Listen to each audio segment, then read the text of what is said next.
Welcome to Limestone County High School football on the Play Action Sports Network. We'll be back with the pregame show after this. It's been said that a smile is happiness you'll find right under your nose. If you're unhappy with your smile, Gibson Orthodontics is here to set things straight. If you'll pardon the pun, Gibson Orthodontics offers traditional metal braces, clear braces, Invisalign clear aligners, along with a variety of other orthodontic appliances to correct your smile and other issues that can lead to dental health problems. Call Gibson Orthodontics at 213-0756 or visit their website at gibsonorthoathens.com to request an appointment. Located at 607 Hobbs Street East in Athens, Gibson Orthodontics.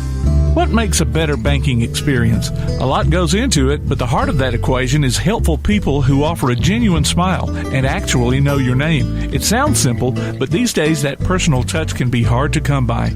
At Citizens Bank and Trust, friendly personal service is something we live by. It may seem like a small thing, but we invite you to see the big difference it makes. Citizens Bank and Trust, member FDIC. Limestone County High School sports are brought to you in part by Limestone County Commission Chairman Colin Daly.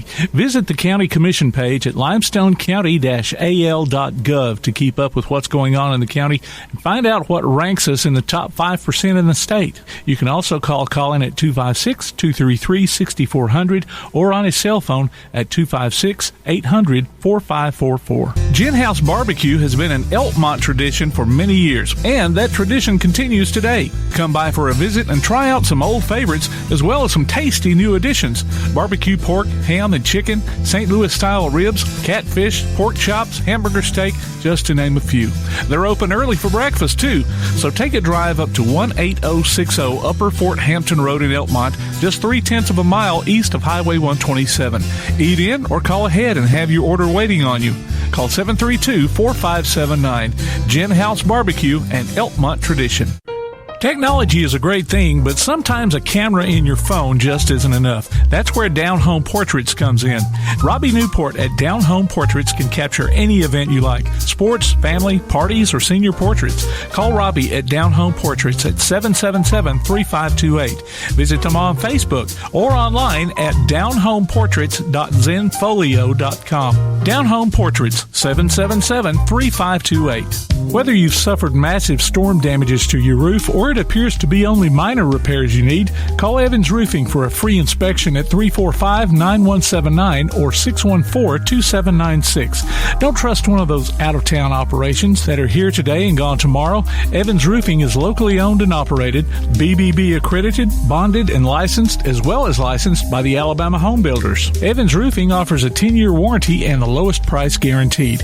Call 345-9179 or 614-2796 or visit them on Facebook. Evans Roofing. We'll be here after the storm.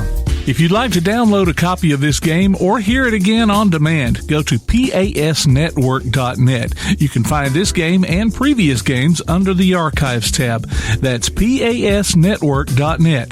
Play Action Sports. Good evening. It's time for the Play Action Sports broadcast of Limestone County High School football. We are at Cooper Field here on the campus of Ardmore High School, where it's homecoming night at Ardmore as the Ardmore Tigers play host to an old rival, the Elkmont Red Devils. Hello, everyone. I'm Scott Abernathy. Joining me tonight is Kirk Pierce and producer extraordinaire Tim Lambert. And we'll be bringing you what will be the 77th meeting between these two schools, which are less than 10 miles apart. Kurt, good to work with you tonight. What do you see as the keys to tonight's game? Well, Scott, thanks for having me tonight. It's an exciting time. You can kind of feel it in the air. The temperature is I'll just be honest with you, it's football perfect. weather. It is perfect. It is football weather. I had to put on a little jacket, man. I got a little chilly. I brought one too, absolutely. My blood's a little thin. Well, I tell you, Scott, when you look at what these two teams have got going on, Elkmont and Ardmore, you can, as Coach Schneider put it, you can throw out the record books. I mean, this is a rivalry game. Coach Schneider, it's homecoming. He knows what's up for these Ardmore Tigers. They're coming off of a bye week. They're sitting, with 2 wins, and you've got Elkmont coming in off of a 2 losses to some really good teams in Lauderdale County and Mars Hill. You know those 2 teams come to play, and Elkmont always steps up and plays the game. It's really just a tale of 2 teams that they're 2 different classes as far as like classification in their regions and their class level. But Ardmore's got a solid offense, solid defense. Elkmont tends to try to rely on their speed, a little bit more open. So I'm looking forward to tonight's matchup. Haven't seen these 2 teams play this year like I would have liked to, but at the same time, it's homecoming. It's football. Yeah. It doesn't get any better than this. And it's a great crowd. And as you've mentioned, the weather is perfect. The big line of kids out on the field. This is what you think of when you think of high school football. Well, Elkmont, coached by Chris Bunio, as you mentioned, from Class 3A, Region 8. They come into the night's game at 1-4. Their lone win was a 20-16 victory over Brindley Mountain back on August the 26th. Wins have been hard to come by for Elkmont over the last 7 seasons. Elkmont's only won 8 games since the 2015 season, coming off a fairly productive 2014 season. Ardmore is coached by Coach Jonathan Snyder. They're from Class 5A, Region 8. So as you mentioned, that's a pretty big difference in terms of classification, and you can see that just in terms of the number of athletes on the field probably. Ardmore began with 2 losses, I think, as you mentioned. Yep. I actually went back and watched a little bit of the loss to West Limestone. Mm-hmm. They got in a hole 19-0 at halftime, but climbed out of it and quite nearly had a chance to win that game in the closing minutes, but weren't able to pull it off. But they've reeled off 2 consecutive victories in their last 2 outings and come into the game at 2-2. As we mentioned, the 77th meeting between these 2 schools. Ardmore leads the series. It's fairly lopsided. It's about a 2-1 advantage between the 2 schools. And the Tigers, in terms of this particular series, on a 7-game winning streak against the Red Devils. They've been playing football a long time at Elkmont and Ardmore. Elkmont was with the original Limestone County High School. They fielded a team 100 years ago this year, back in 1922. This, according to the records of Alabama High School Football Historical Society, I believe is what it's called. Interesting site. If you like high school football in Alabama, that's a good site to go to. Elkmont and Ardmore first played in 1933. They played every consecutive year since 1955. So I remember growing up, Elkmont and Ardmore were just 2 big rivals. They were about the same size school, maybe just a little bit different, nothing like it is now. It's probably 2-1 or 70% more at Ardmore now, and of course that's evidenced by the classification differences. But again, that was always a big rival in the county, and it was somewhat competitive back then. Elkmont, it seems, over the years has had trouble finding success in football. Ardmore, and this goes well back before my time, but I remember my parents telling me back in the 1950s and 60s, Ardmore was a powerhouse in football. And Coach Eugene Cooper, got a story I'll tell about him a little later. I didn't know him personally, but Tim Lambert will appreciate this. One of our teachers at Athens Bible School, Lee Woodard, told a story one time about Coach Cooper back in his coaching days about how he felt a team did not respect his well, I guess can I tell the story or should I wait? We got a few minutes. So back then, the coach was the coach. He coached about every sport. And Coach Cooper, in addition to being the football coach, also coached basketball. Well, they played Buckhorn. I don't think they had as much success in basketball as they did in football. Played Buckhorn one year, 1961, I believe was the year. And Buckhorn, he felt like ran the score up on him and said he told the coach, "You wait till football season." And said Ardmore, he said he left his starters in the entire game, ran the score up and beat Buckhorn to 81-0. Goodness. The following football season. Goodness. So, I think they won several mythical state championships back there in that time. Back during those days, they didn't have a playoff. It was much like college football used to be when the champions were decided by polls. Well, the 2 teams are headed out to, at least the team's captains are headed out for the coin toss for the pregame to decide the possessions to start the game. There's a large contingency of students out on the field on the north end of the stadium to welcome the Ardmore Tigers as they run in. There's also a fairly large group of Elkmont students down on the south end of the stadium as their players get ready to run in. Just looking at the 2 teams, it looks like Elkmont will be in their traditional white visiting jerseys. I believe that's black numerals, maybe black, maybe red. I'll have a better look here in just a moment. No, those are red numerals, white helmets. And we'll tell you about Ardmore here in just a moment. Because she's a great leader in all. You know, with the passage of that front yesterday, we finally have football weather. As we've talked about, Kurt, game time temperatures are either in the lower 70s, upper 60s, possibly falling into the 50s tonight. As I look out across the way, I see quite a few folks with at least long sleeves. Kirk's already got his jacket on. Okay, man. I won't be long. Of course, Tim Lambert over here, Mr. Hawaiian, is in his shorts and shirt sleeves. My least favorite subject. Well, it looks like the coin toss was won by Elkmont, and they have elected to receive. Oh, wow, that kind of surprises me. Which is not something you see a lot in high school football. Most times, if you win the toss, you're going to go ahead and defer to the second half. But Coach, come out and make a statement. Yeah, Coach Bunio, he even said it this week. He was interviewed, and he said these kids are looking to have some success on the field. They are still hungry, and they've been practicing really well. They know what they're up against tonight, but at the same time, practice, and that's what Coach Bunio's been preaching to these kids. And I think we'll see a little bit of a competitive ballgame. We'll see how things shake out after the first quarter. I really hope we do. You know, like I said earlier, Elkmont's just had struggled to find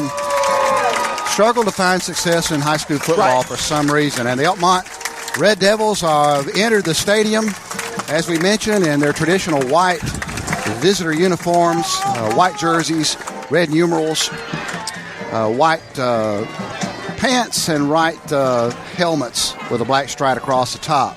Still waiting on Ardmore to enter on the south end. This is a good crowd here, a big crowd here.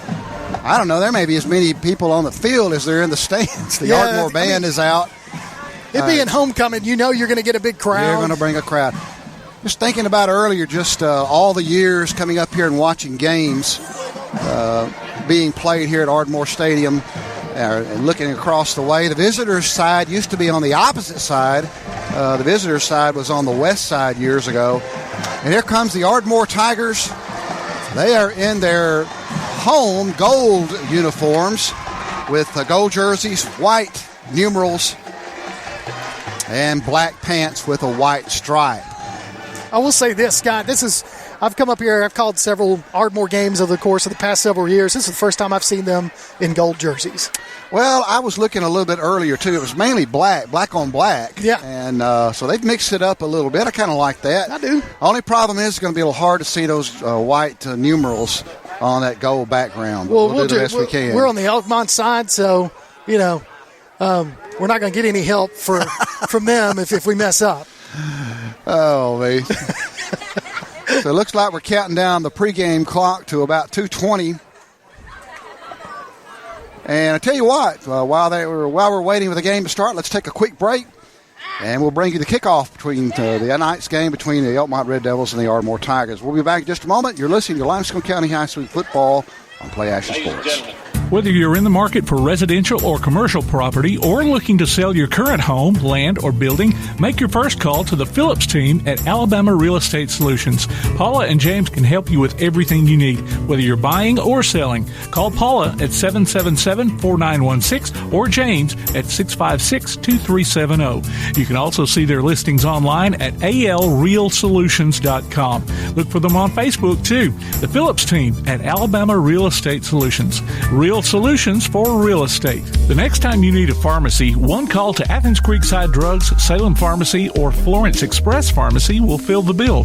All three locations are committed to providing you the best services a pharmacy can offer, with the emphasis on quality, value, and service. Whether your needs are simple or complex in nature, either location can provide solutions that deliver results. They pride themselves on being a company where customer service means timeliness, quality service, and a friendly attitude. Athens Creekside Drugs at 605 Highway 31 South, Salem Pharmacy at 28730 Highway 99, and Florence Express Pharmacy on Mall Road in Florence. Athens Utilities comprises Athens Electric, Athens Gas, and Athens Water Services. Together, we are committed to providing reliable and affordable electricity, natural gas, and water and wastewater services. We operate as part of the City of Athens, and just like our city's motto of Athens is classic Southern character, we believe in supporting what makes our community special, and that includes Athens and Limestone County sports. Call 233-8750, go by their office at 508 South Jefferson Street, or look for the link online at athensal.us. One of the worst feelings you can have is that of being stranded. Well, BT's Towing, Tire, and Truck Repair makes that a thing of the past, with 24/7 towing services and roadside assistance in the northern Alabama and southern Tennessee areas. But that's not all. They also offer truck and trailer repair, mobile welding, brake service and repair, new and used tires, and other major and minor repairs. Their name says it all, BT's Towing, Tire, and Truck Repair. For 24/7 response, call 497-8234. That's 497-8234. BT's Towing, Tire, and Truck Repair. And welcome back to Ardmore. Scott Abernathy, Kirk Pierce, and producer Tim Lambert. And we're getting ready to kick off tonight's game between the Ardmore Tigers and the Elkmont Red Devils. Ardmore will be kicking off here. Elkmont actually won the toss, Kirk pointed out earlier, and will receive to start the game. And number 99, Jeffrey Rodriguez, the place kicker, will kick off the ball here from the 40-yard line. Elkmont is going to send back deep. Preparing to kick off for your Tigers, ladies. Yeah, you've got number 11. You've got Cole Holt. You've also got number 2 back there, Nick Chambliss. And looks like number 5 as well back there. Ethan Adams back deep to receive the opening kickoff tonight. Ethan Adams. Kirk, I lost my roster. That's all right. There's plenty of rosters. Right? There's an Ardmore roster right there for you.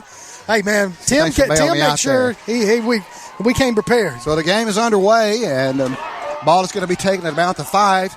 This is my number 11. This is Cole Holt. He'll advance the ball up to about the 23, 24.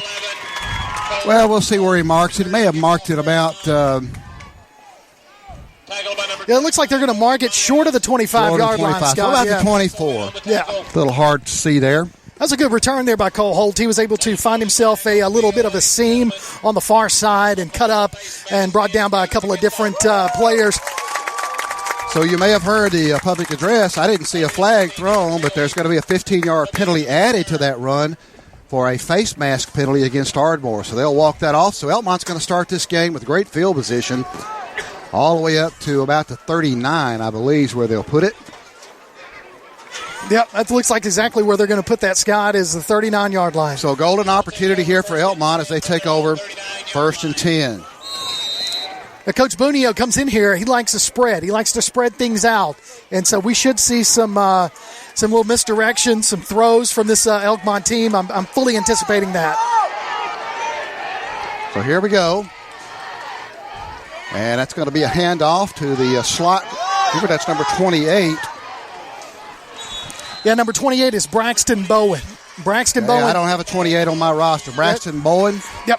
That's a good advance up to about the 41. Number 53, Hudson Emerson. Well, I take that back. That wasn't as much yardage as I first thought. It's about a couple of yard gain up to about the 41. So it'll be 2nd and 8 for Elkmont. Just underway here from Ardmore. Unfortunately for Bowen, he ran into one of his own players trying to get a block, and he couldn't get around him, and that's what allowed Ardmore to come in there. And looks like we got movement on the line of scrimmage. I believe it's going to be an offside call against Ardmore. Hey, I tell you what, if you don't have to run a play and you can keep advancing the ball, that's the way to go right there. Yeah, so that's second and 8 goes to a 2nd and 3 on the penalties. They move the ball up to the 44. Big crowd here at Ardmore. The stands are full, at least all across the way. And a good crowd here from Elkmont. Lots of people standing in the end zones as well. Cole Holt, the quarterback. Got a man in the slot. 2 wideouts on the far side. In the shotgun. Here comes a man in motion. And that's number 28. Again, who was 28? Braxton Bowen. Braxton Bowen once again. He'll advance the ball up to about midfield.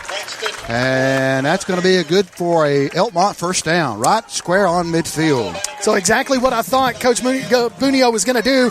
Little misdirection, had a guy coming in motion. That sent the linebackers shifted over closest to us, and then Bowen was able to cut up and pick up some main yardage. 2 receivers to the far side, 1 to the near, and we got moving along the line of scrimmage again. I believe Ardmore jumped again. Again, that's the best. That's best play calling you can have if you don't have to run a play. In the early going here, it looks like Ardmore's got a little bit of a case of the nerves.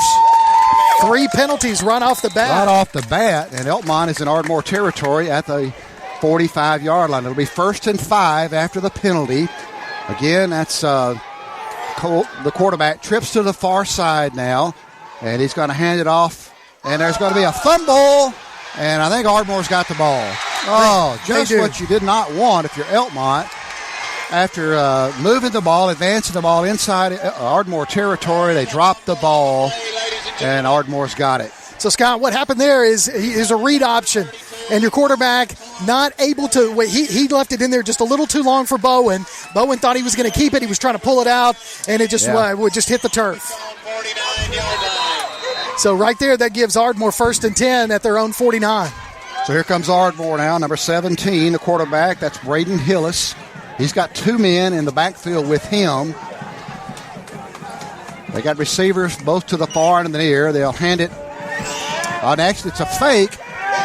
And this is Hillis. He's going to run with it now across midfield inside the 45 to the 40 to the 35 to about the 31. It's a big pickup of about 20 yards there on first down. So all right, he fooled me. I thought he handed it to the running back to Colston. Yeah. Hillis kind of rolled out to the near side. It was good secondary coverage on the receivers, so he just tucked it and went to the other side. He's got a lot of speed. He does have speed. He showed it there. He's started a couple of years now, so he's got some experience back there at quarterback. 1st and 10 for Ardmore. He'll hand it this time. That's, can't see the number. Number 1, I believe it is. Yeah, number 1 is Nick Chambliss. Chambliss able to pick up some big yardage there. First down on the play, takes it all the way down to the Elkmont 15. Skylar Jean, check that. I've got Skylar Jean. Yep, you're right. That is Those Skylar numbers Jean. are hard to see, Kirk. You got better eyes than I do. Well, I tell you, I was looking at the wrong roster too, so I apologize for that. But you're right. That's another first down for Ardmore now at the 15-yard line. So they're making quick work of this good field position after the initial fumble. They'll hand it this time to Colston. He's going to bruise inside, all the way down inside the 5 to about the 4. Colston, I tell you, he is a load to carry. I mean, he really is. I remember him from last year, able to just get extra yardage after contact, which is what you want. So they'll mark him just shy of the 5, so it'll be 2nd and 1 from the 5, or make it the 6. Hillis, the quarterback, flanked by 2 running backs. That's Colston, and he's going to walk into the end zone, I believe. Look, Ardmore seems to think they scored a touchdown, but the officials do not. I think it's going to be short. He's going to have a first down. Yeah, I think he's short right there. It's going to be 1st and goal from the half-yard line, looks like, Scott. Number 51, Matthew Johnson. So, again, Colston's a big running back. He really is. I noticed that watching game film against West Limestone, and he was a force in that game. Get that yak, that yard after carry, and our yard after contact, and that's what he does. 1st and goal from Ardmore. The scoreboard says it's on the 2. And Colston is the lone running back. And we got movement on the line of scrimmage. Again, Ardmore is going to jump the line of scrimmage, this time on offense. That's going to push them back 5 yards back to the 7. So, yeah, it looks like the offense had a big play drawn up where receivers were headed to the end zone. It's definitely going to be misdirection, but those linemen did not hear the count and jumped. There was a lot of them that jumped. It wasn't just one. Makes you wonder if they had a good communication in the huddle as to what the count was going to be there. So they'll push it back to the 7.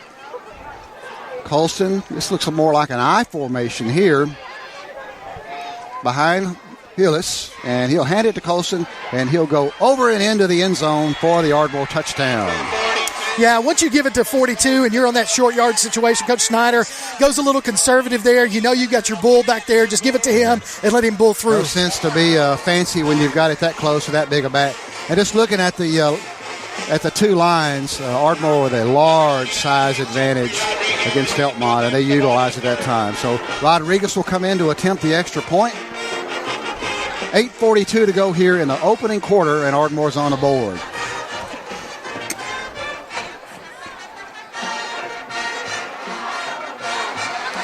So Ardmore's waiting on the right personnel to get out there. Here comes somebody new now. I think they, now he goes off. So I'll tell you something I'm noticing right now is the play clock's not running. And the play clock still should run. I know that. It should be running right now. On an extra point try, you got to run that clock. And so see the referee is going over to the Ardmore coaches. Coach Snyder is giving, that's what that's about. Yeah, Coach Snyder is giving his ball boy a little bit of what for because he was not ready with the ball for the extra point. So that's why the play clock's not running. So, yeah, Coach Snyder, very intense individual and brings that intensity, and you can see it in those boys when they're out there. They take their coach's intensity and put it on the field. So I think we're ready to kick now. Rodriguez. And the snap is down, the ball is up, and the kick is good. Well, with 8:42 to go here in the opening quarter, Ardmore with a 7-0 lead over Elkmont. Let's take a break. We'll be back in just a moment. You're listening to Limestone County High School football on Play Action Sports. It's been said that a smile is happiness you'll find right under your nose. If you're unhappy with your smile, Gibson Orthodontics is here to set things straight. If you'll pardon the pun, Gibson Orthodontics offers traditional metal braces, clear braces, Invisalign clear aligners, along with a variety of other orthodontic appliances to correct your smile and other issues that can lead to dental health problems. Call Gibson Orthodontics at 213-0756 or visit their website at gibsonorthoathens.com to request an appointment. Located at 607 Hobbs Street East in Athens, Gibson Orthodontics. And welcome back to Ardmore. Ardmore with an early 7-0 lead here with 8:42 to go in the opening quarter. And Rodriguez getting ready to kick off once again to Elkmont. Back deep is number 11, Holt for Elkmont. Cole Holt, quarterback. Standing back at his 5-yard line. There's the kick. It's a pooch kick. And it'll be caught, fumbled initially, but jumped back on. That was Braxton Bowen at the 31. So one of the things that when I played ball, and I don't mean to go back to high school for me, but I played receiver. And that first thing I noticed right there, Braxton Bowen, instead of cupping his hands to let it come into the arms and cradle it, he tried to catch it up like he was catching a pass. Those high-end over-end kicks like that, you can't do that. That oblong ball is going to go different ways, and it did right there. He's lucky he got back on it, or Elkmont would have been in another hole again. So here we go. Elkmont on their second possession of the game. That's Holt, the quarterback. There's trips to the far side. They'll he'll fake it to Bowen. He'll keep the ball, and it'll be hit hard along the 30 for no gain. Yeah, just nowhere for Holt to go. It was, again, another read option there. Faked it to Braxton Bowen and kept it himself. Probably should have handed it off because everybody kind of collapsed on him. They'll give him forward progress up to the 31. He might have lost just a half a yard there. Well, it's really long, right along the original line of scrimmage. So 2nd and 10 Elkmont. Trips to the two wide outs to the far side, one to the near. Again, Bowen back in the backfield in the slot with Holt. Taking a lot of time. The play clock now is running. They're going to give it to Bowen. He's going to be hit in the backfield and lose at least a yard, maybe two. And just looks like to me, Kurt, they're going to have a hard time blocking the Ardmore line. Yeah, they're going to need to get some more misdirection going there or try to get a little bit of make these guys a little honest and get the ball in the air. Bowen right there tried to plant to cut back up, and he lost his footing and slipped. And by the time he tried to collect himself, the yellow jerseys were all over him. So that was a loss of 3 on that play, or maybe 2. So 3rd and 12 for Ardmore. 3rd and 12 for Elkmont. Holt's back to pass. Now he's covered. He's going to try to run out of there. He's going to be hit along the 30-yard line, and that possession went nowhere. And Elkmont's going to have to punt the ball. Yeah, they did exactly what I suggested they do. 3rd and long, you got to pass, but just nowhere for him to go because he had defensive linemen in his face. They're just not able to stop them. Reminds me of Auburn and Penn State last week. Unfortunately for me. Yeah, just not a whole lot. Just like you mentioned before, the size difference in the line is very very noticeable. So this will be a punt, if you want to call it that. Not much of a punt. It gets a nice roll of. That was Holt punting the ball. It's going to roll down to the 42, where Ardmore will have its second possession of the game. So that's the thing you don't want to do is you turn the ball over. You got to get a punt, but then you put Ardmore in good field position again. And, they really rely on Holt. And just looking at him right now, it looks like he's going to stay out there on defense. He looks like he's gimpy. He's limping now. He was the return man. He's the quarterback. He's the punter, apparently. Maybe drove the bus over here as well. I don't know. So Ardmore's going to put the ball in play at the 42 with a 7-0 lead. About 6.5 minutes to go here in the opening quarter. Here on homecoming night at Ardmore. Hillis is going to roll left, and he's going to throw it. It's going to be complete up to about the 49. I didn't catch the number there. Yeah, it's number 21, Peyton Hargrove, with the reception there, and just a really nice pitch and catch. Very well was. Got some good yardage there. Picked up about 7 yards on the reception. So the ball right at midfield, second and about 2 for Ardmore now.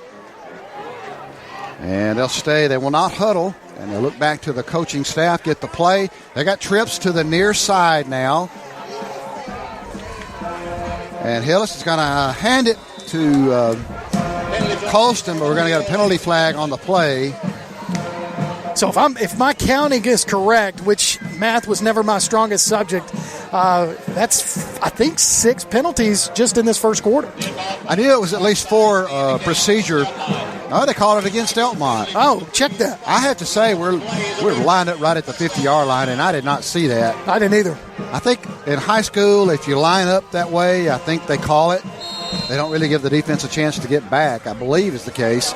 So that'll advance the ball to the 45, and that'll be a first down for Ardmore at the Elkmont 45. Hillis now. He'll hand it to Colston. He's got good running room across the 40, inside the 40, inside to about the 29, or maybe about the 30-yard line. That's another pickup of about 15 yards. And Ardmore is heading once again well into Elkmont territory. Noah Holt with the stop, but not before Colston picked up big yardage. It's easy to run like that when you've got that much green in front of you, and he did. Those offensive linemen and receivers able to maintain their blocks and give Colston the opening he needed to pick up that first down. So Coverdale now in the slot, and Hillis is going to turn around and throw it. That's number 27, Noah Stafford. He's going to take it all the way into the end zone, down the near sideline for the touchdown. So, Scott, I don't know if you saw that, but the way the quarterback did on that one, Hillis kind of rolled to the far side, but then planted his foot, threw back opposite way, which is not an easy throw to make. And then he was able to find his receiver, Stafford, and Stafford ended up, with his quickness, ended up taking it into the end zone. Nice offensive play there. Rodriguez is back in to attempt another extra point. And we've got a whistle. We'll see what that's about. So we've got a kid coming off the field. That's number 13, Corey Ferris. He's going to come out of the game and then will be replaced by number 12, Owen Burgess. I don't know if he had an injury or what there, but the official blew the whistle and let him come out of the game. So they'll reset here, and Rodriguez will stand in and attempt the extra point.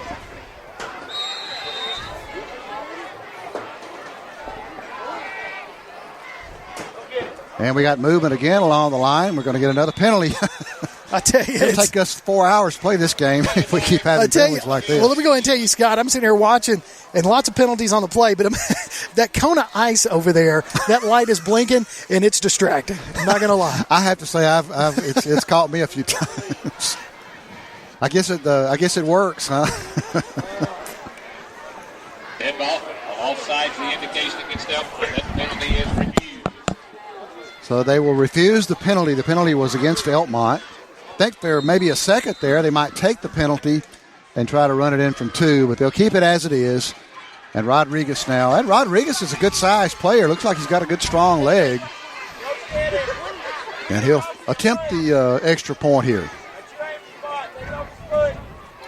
And they get it down, and the kick is up, and it is good. With 5:51 to go here in the opening quarter, Ardmore's jumped out to a 14-0 lead over Elkmont. We'll take a break. Be back in just a moment. You're listening to Limestone County High School football on Play Action Sports. Davis & Cole LLP in Athens has served the area assisting individuals and businesses with bookkeeping, tax preparation and filing, and routine accounting.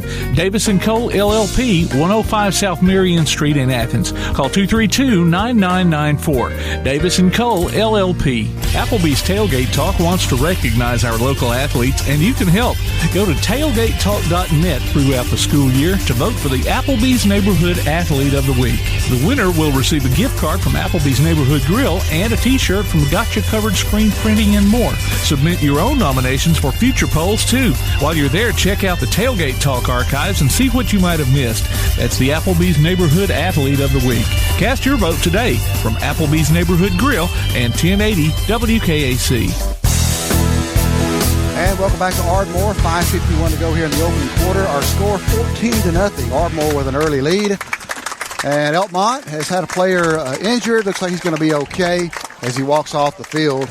Teams are setting up now for yet another Ardmore kickoff. Ardmore kicked off to start the game. You know, Kurt, Elkmont had momentum in that opening drive, and that turnover has just absolutely deflated this team. And that didn't just deflate the offense. It deflates the defense and everybody. Oh, you're exactly right, Scott. And when you've got Elkmont, most of the teams playing both ways. By the way, that injured player was Caden Blade. He was able to get up and walk off under his own power, but 100% correct on that assessment. That turnover really took the wind out of the sails. So there's the kickoff. It's another pooch kick, and this time back to Bowen again, almost nearly the same spot that he had the previous kick. He'll haul it in right along the 35-yard line where Elkmont will set up their offense from there. Check out our Play Action Sports mobile app. It's your connection to all our live streams along with scores, game archives, and more. Go to online to pasnetwork.net for the download links. So I'm fully you're down 14-0, 5:51 left to play in the first quarter. I'm expecting Coach Bunio to really open this up. I really think he's gonna have to. If your quarterback can stay alive back there long enough to get a pass off. Empty set now. Now Bowen will come back in motion. They're going to pitch it to Holt. He's going to be swallowed up almost as soon as he gets the ball.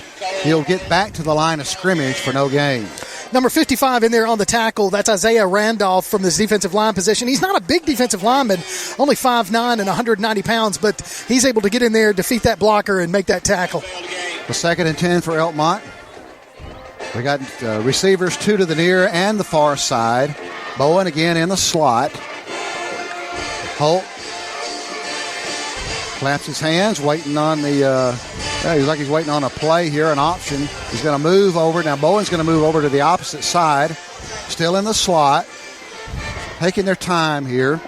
They'll run the play clock all the way down nearly to the end. Holt's going to go back to pass. He's going to take a run with it. He's going to get a little positive yard. Almost lost the ball. Looked like he had an opening there, Kurt, but it filled quickly.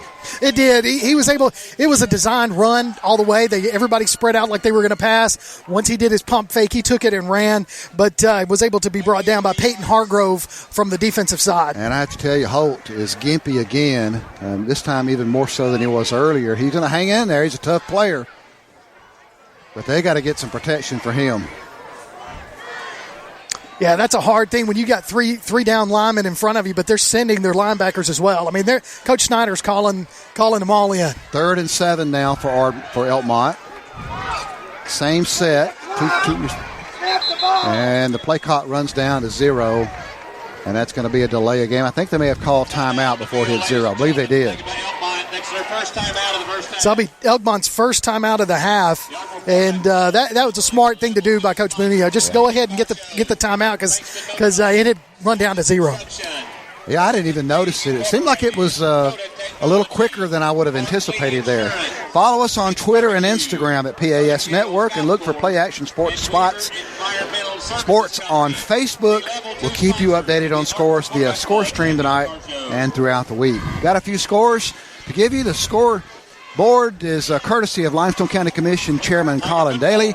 Muscle Shoals and James Clemens are tied early on at 3 in the first quarter.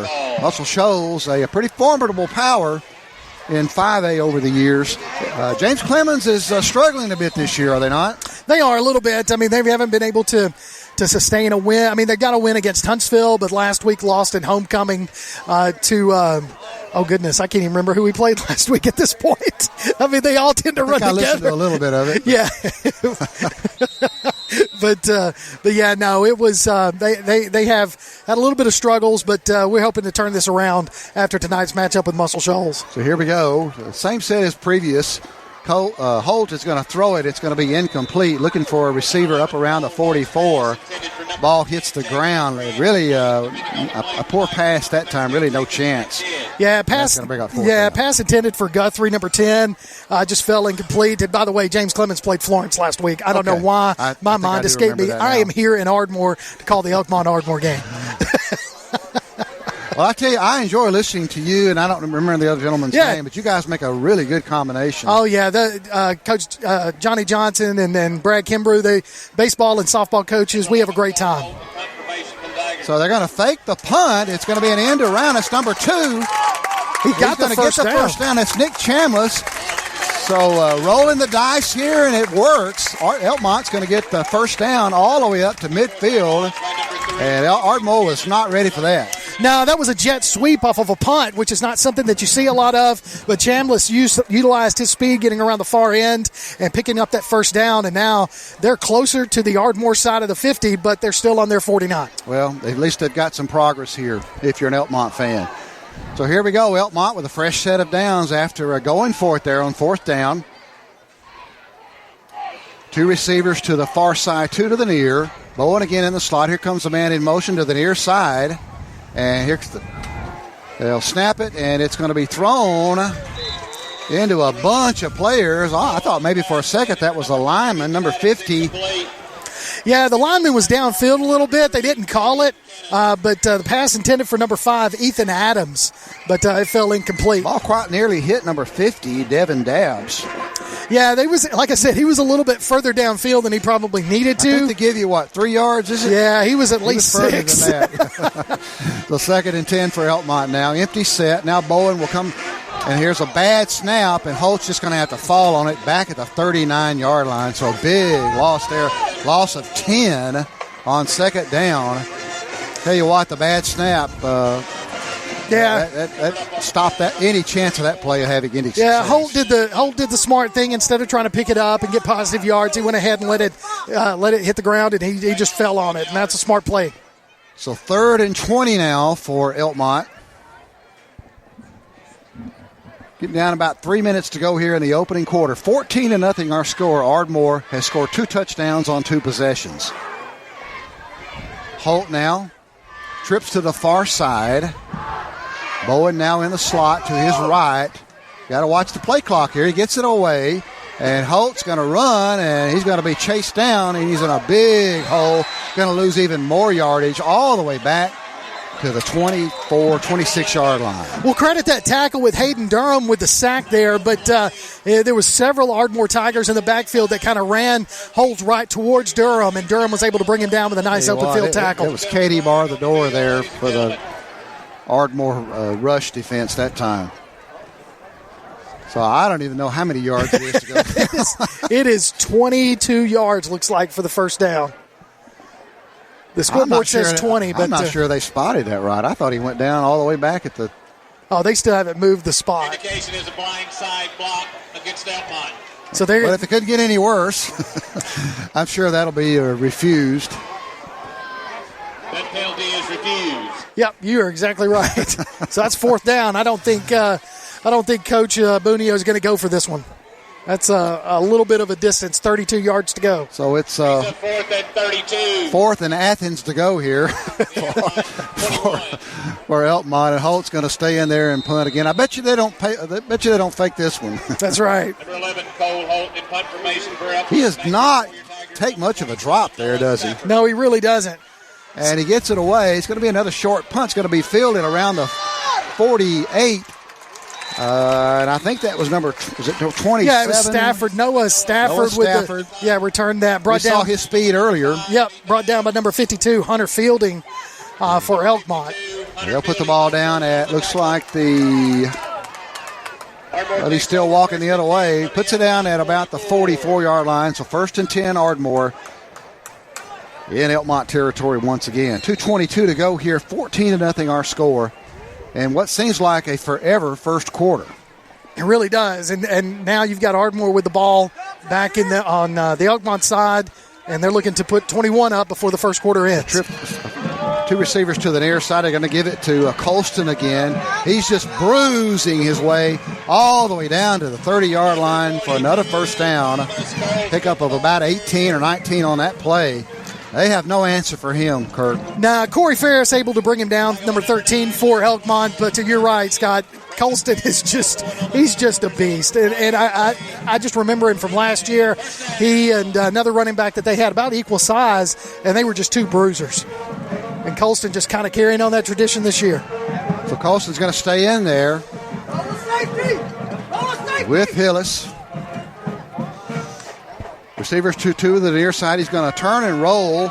And he's going to turn back the other way on a keeper. I don't know if that was intended or not. I think maybe it was. He's going to get positive yardage inside the 30 to about the 37, maybe the 38. Yeah, I don't know if that was the right play call, or I don't know if that was the intended play call. I will tell you that it looked like Colston went the wrong way on the fake. I think that they were looking to make the fake, and it was supposed to be rolling out to the near side, but when Colston didn't go the other way to pick up that other blocker, then he had to turn and run. I'll give it to Colston once again. I believe that's Colston. That's 16. That's Coverdale this time. Got a penalty flag back at the 34, and they're going to get a hold on Ardmore. So that negates a good run there by Coverdale, and they're going to bring it back and mark it off. I think if Elkmont can just kind of hold them right here and make them at least try for a field goal, then I think Coach and the Red Devils, they're going to look at this as a positive for their side. Yeah, they need anything they can get right now. I tell you, the offense is going to have to start stringing some first downs together and keep the defense off the field, because the defense is going to be worn out by halftime the way this is going. So that puts it Ardmore back all the way back to the 36. They'll throw it over look like they're trying to set up maybe a sort of a screen. Yeah, it was intended for Preston Patterson, the tight end. It was just a little lob pass. It just was right beyond Patterson's reach. Brings up third down. So that'll make it 3rd and 15. So an opportunity here for Elkmont to get its defense off the field. They got to have a stop here. Again, ball is at the 37-yard line. 3rd and 15 according to the scoreboard clock. And that looks like it's about right, looking at the markers. 2 men in the backfield with Hillis now. They'll give it to the first man. That's number 1, Skylar Jean across the left end. And I think he's going to be stopped well short of the first down. Question now is, do you go for it? Is this 4-down territory? And I imagine it will be. I think Coach Snyder's probably the way his offense is moving right now. It's too long for a field goal, and the way your offense, and you're not going to punt. But I mean, you could punt it and put them deep in their own territory, but you also run the risk of it rolling in the end zone. The way your defense is playing, there's no way you're going to punt here. Little risk. So here we go, an empty set now. Got to think this won't be a run. He's going to roll right with it, looking, and he's going to turn back. He's going to throw all the way downfield to an receiver in the end zone, and the official fell down, and they're going to have to talk about it. He'll call it a touchdown. Yeah, he did. He fell down. I mean, what he was trying to do, and I credit him, he didn't want to be a part of the play.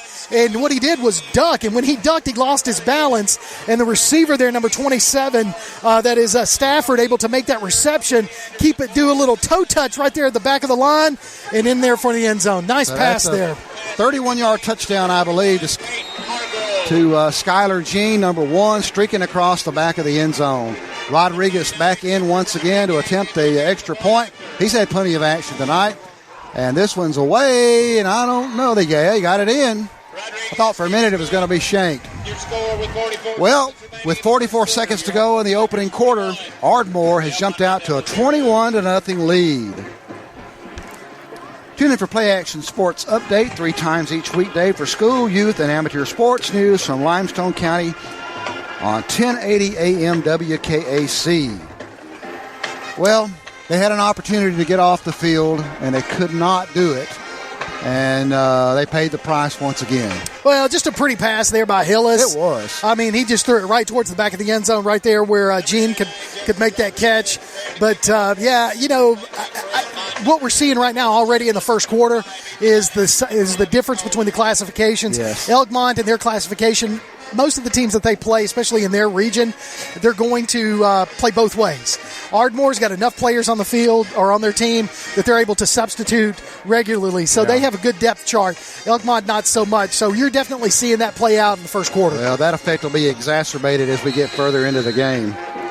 So Rodriguez seems like he's been kicking all night tonight. He's going to kick again. This time he's going to drill it all the way back. It's going to go into the end zone for the automatic touchback.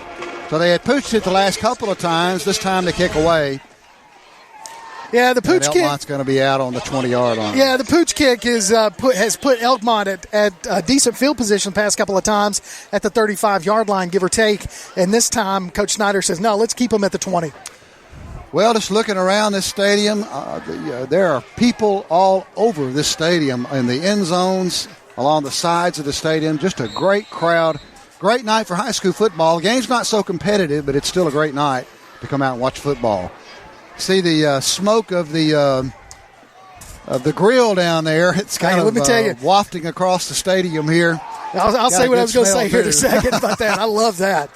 Here comes a man in motion to the near side, and they're going to hand the ball off. I did not get the number. Maybe it was Bowen again. Bowen was met after he picked up some good yardage there by Noah Crowd, number 14, and 25 able to get in there as well for Morgan Miles for Ardmore. That's a pickup of about 4 for Elkmont, so that's been one of their better positive offensive plays of the night thus far. So 2nd and 6 for Elkmont. Holt, flanked by Bowen. He'll move over to the far side. One receiver to the near side, 2 to the far. Taking their time, really using that play clock. He'll throw it. It's complete to number 5. That's Preston Patterson, and he's going to be hit and knocked down along the 25. Devontae Clark in there from his cornerback position coming up and making the tackle. Really not much of a gain, if at all. I don't think it was any gain at all. I don't see the see the marker being moved at all. Way on the other side of us, so it's hard to see if they made any positive yards. Well, that is the end of the first quarter. It's been all Ardmore so far. 21-0 our score. We'll be back for the second quarter in just a moment. You're listening to Limestone County High School football and Play Action Sports. This is Joanna from CEI Bookstore and Truth Publications. Many of you are searching for Bible study materials for your home or for Bible class. Sometimes that process can be challenging and difficult. I'd love to help you find solutions that would fit your needs and give you more time for your studies. One of our most popular book lines is the Bible Textbook Series. These workbooks are designed to take teen and adult students book by book through the Bible. So stop struggling with the search and come by and let us help you select reliable and meaningful study materials for your class or family. CEI Bookstore and Truth Publications, taking his hand, helping each other home. Got something to say? Put it on a t-shirt, or hoodie, or apron, or even an iPhone case. Just go to daddyoscustomtees.com and make it happen. Look through their selection of ready-made designs, or make one of your own. With Daddy O's Custom Tees, you can truly have it your way. Look for Daddy O's Custom Tees on Facebook, follow them on Twitter or Instagram, or go online to daddyoscustomtees.com. That's DADDYOS Custom TEES.com. Daddy O's Custom Tees. They've got your back or front. DaddyOsCustomTees.com. And welcome back to Ardmore, Play Action Sports broadcast of Ardmore versus Elkmont here. Homecoming night here in Ardmore. Scott Abernathy, Kirk Pierce, and producer Tim Lambert here bringing you tonight's game. It's 3rd and 6 as we open the second quarter. Elkmont trailing 21-0. Holt with an empty set is going to go back and look. He's going to run forward with it. He's going to run into his own man and go down at about the 24. The 24.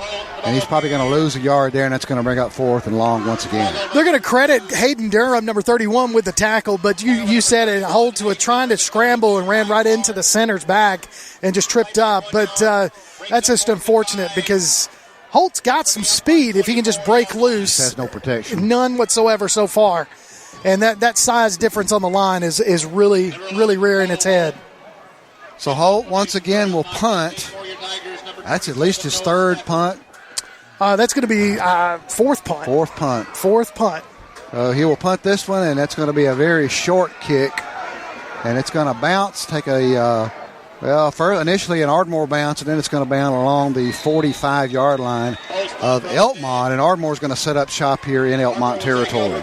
So, Scott, you were talking about the grill over there, the concession stand. I'm going to go ahead and tell you right now, and I don't mind saying this, and people can hear me.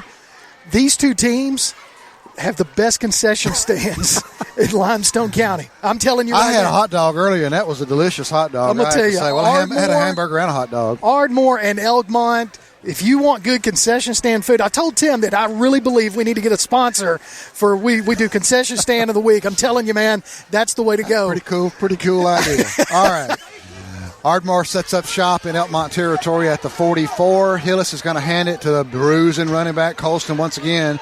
And I thought they had him bottled up, Kirk, and he sprung out of there and got all the way down to the 35-yard line. Looks like they had him down. Yeah, they did. They had him wrapped up. Number 34 for Elkmont, Noah Holt, had him wrapped up. But I'm going to tell you, Colston kind of drug Holt with him. Well, he picked up 9 yards that play. He's going to have 100 yards before halftime at this rate. Easily. He's still, I believe, that may be Coverdale in there now. Can't tell. Hard to see these numbers. No, that's definitely. Here comes Gene on the end around, and he's going to take it all the way in for the 41-yard touchdown. Correction, 35-yard touchdown. Yeah, just a really simple counter play. The whole linebackers, they went with Colston, and Gene just kind of came around on a jet sweep, and just there was nobody. He went in there untouched. I was going to say, I don't think they had a hand on him. So Gene runs that one in. He also had a touchdown reception on the previous drive, and so, this is... Well, he is a weapon, absolutely. Absolutely. Rodriguez is back in to attempt yet another extra point. This will be his 4th, and we're not even just barely into the second quarter. And I think we had an offside on Elkmont, but he kicks it through. I don't know if they called it or not. Yeah, they didn't catch that, but that extra point went up, and it's good. So 10:25 to go here in the second quarter. 28-0 our score. Ardmore with a resounding lead. Listen for the Coaches Show Tuesday through Thursday on 1080 AM WKAC. We'll talk to local coaches and get the scoop on their teams. If you miss it, follow the WKAC Sports link at WKAC1080.com and click on the archives. May have a couple of scores courtesy of Limestone County Commission Chairman Colin Daly. In the second quarter, Clements with a 8-7 lead over DAR.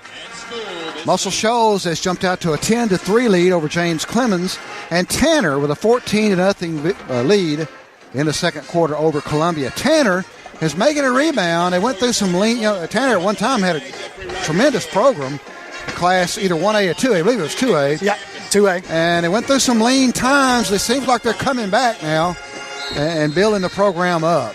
Well, you're taking on a Columbia team that's 6A, and they're playing up 4 classifications, but holding their own against that bigger school. So Rodriguez's kick is fielded by Holt. And around the 5-yard line, he's going to go forward, and he's going to get the ball to about the 17. Just not a whole lot of blocking there. Ardmore able to field that kickoff, and Holt kind of got bottled up at about the 15-yard line and went forward for a couple of more yards. And I see the officials out there talking about it right now. I'm wondering if they're going to get him for a face mask. Well, I heard someone in the audience. I didn't notice it, but I heard someone in the audience say something about a face mask. Yeah, it was Holt. Holt trying to do a stiff arm and grabbed a face mask. Yep. So Holt trying to. Elkmont. Yeah. Oh, okay. I'm sorry. Yeah. So Holt trying to return that one, and as he was trying to do a stiff arm, grabbed hold of face mask. You probably said that, and I'm multitasking in my mind. So. Hey, listen, I know what you got to go through, man. Well, you do an excellent job. Well, I appreciate that. We're having fun, man. You're doing a great job. Well, thank you. I'm just trying to trying to do what my guys do and watch. And fortunately for me, I have two guys with their eyes on the field, and that helps. It definitely does. And we're not in the best lighting conditions. I've got two rosters here, but my 58-year-old eyes just don't see in dim lights. Neither do my 51 ones. Well, it didn't get any better, I can tell you. So here we go. First down. This is Bo, and he's going to got some positive yardage. Looked like maybe a face mask there. He's going to run it all the way out. Picks up a couple of. I was going to say, he didn't get it. That was more east and west running than it was north. There was a lot south. of yardage there, but I'm going to tell you what. Number 6 came in, Caden Blade, and waylaid a defender there for a block. Unfortunately, Bowen not able to cut up and take advantage of that block, but Blade really put the blade on that defender. So I was fooled by the north and south running. He didn't get any yardage, according to the scoreboard clock and the marker. It's lined up right along the original marker. So 2nd and 10 for Elkmont. Empty set now. Trips to the near side. Here comes a man in motion. And Holt's going to take it on a quarterback keeper. He's going to advance it across the 10 to about, it may have made it just shy of the 15. That's going to bring up 3rd and long for Elkmont. Yeah, Holt, another read option play, kept it himself, tried to get some, more yardage than he could. But again, those linebackers, they're just waiting on that. They're sitting in there, they're holding their zone, and then they're waiting on the quarterback to do his read. And they're not trying to rush. They're not dropping back for the pass. They know their defensive line's getting penetration, so they can just sit back and just watch the quarterback, and that's exactly what they're doing.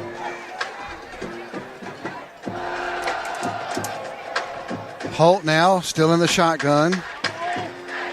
Man in motion to the far side, and we're going to get whistles here, and I believe the play clock expired on that one. That's going to be another penalty against Elkmont. Yeah, that's unfortunate right there because we could see it counting down, but no urgency right there on the offense for them. I don't know what they're going with no huddle. So I don't know what it's taking so long for them to do. They've done it a couple of times. They kind of played with fire, and that time they got caught. I tell you, I think if I was Elkmont, one thing they seem to be doing, they're trying to shorten the game, I think, by running the play clock down. It didn't seem like too bad of a strategy in a game like this, but they're still in a big hole here. Holt back to pass. He's going to throw it, and it's going to be almost intercepted. You're going to get a penalty flag on the looks like it's going to be a defensive pass interference against Ardmore. We'll see. He's intended for number 5. That's Ethan Adams. Ethan Adams, Look at the Ardmore roster. Yeah, he had Cannon all over him, and number 3 for Ardmore, and he was just really kind of draped over him. He was draped over him. And so that was a really good pass there by Holt. It was. Just unfortunately. Oh my goodness. Oh my goodness! They need to check. No, I think the public address announcer missed that one. He's corrected it. Yeah. When he said that, everybody over here kind of freaked out. We might have to do some editing on what some people might have said, but yeah, they got that one right. They said it's defensive holding instead of pass interference. But that still gives them a first down. It just seems like it should have been against Elkmont by the way the game's going. I'll say this. Elkmont seems to be making some progress in their program based on what I've seen over the last few years. I don't know what they're like in terms of their class, in terms of number of players in each grade. Mm-hmm. But I think they've got the building blocks of getting better here. Oh, I completely agree. They got a really good supporting community, and that's exactly what it's all about. So Holt's going to roll right. He's going to dance around. He's going to look for a receiver. He's going to overthrow his receiver down around the 27-yard line. That was intended for number 10, Jake Guthrie. Yeah. He was open. Yeah, Holt was trying to move. He was doing I tell you what Holt reminds me of, and this is actually a very good thing because that particular quarterback in college was able to do a lot of good things, and he actually won a Heisman. Holt reminds me a little bit of Manziel, the way he moves and the way he's constantly moving and trying to make things happen. So I don't fault him there. He looked over here to the sideline, saw that he had a running back just sitting there on a hot route, just overthrew him there. Well, I'll tell you, he's a gritty player. He really is. I admire his play. It's a 2nd and 10 for Elkmont. Ball is at their own 23-22, I believe. Again, we're burning that play play clock down. Of course, the clock is stopped with the incompletion. This is going to be a handoff to Bowen. He's going to advance the ball up to about the 26. Picks up about a yard on the play. But I tell you, it looked like he had a really good head of steam until those linebackers stepped up in the gaps and stopped him.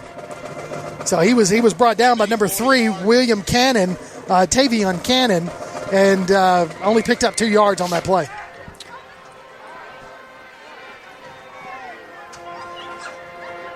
Well, it looks like they credited him with just a tad more than that. They may have moved it out to about the 20. Well, we could say the 26. A 3rd and 7. And Holt's going to fake a pass, going to keep it, and try to push the ball up to about the 30. Picks up about 4. That's going to be well short of the first down. Yeah, again, number 32 on the tackle for that's Tavante Clark, and coming in from the defensive end position, making that tackle short of the first down.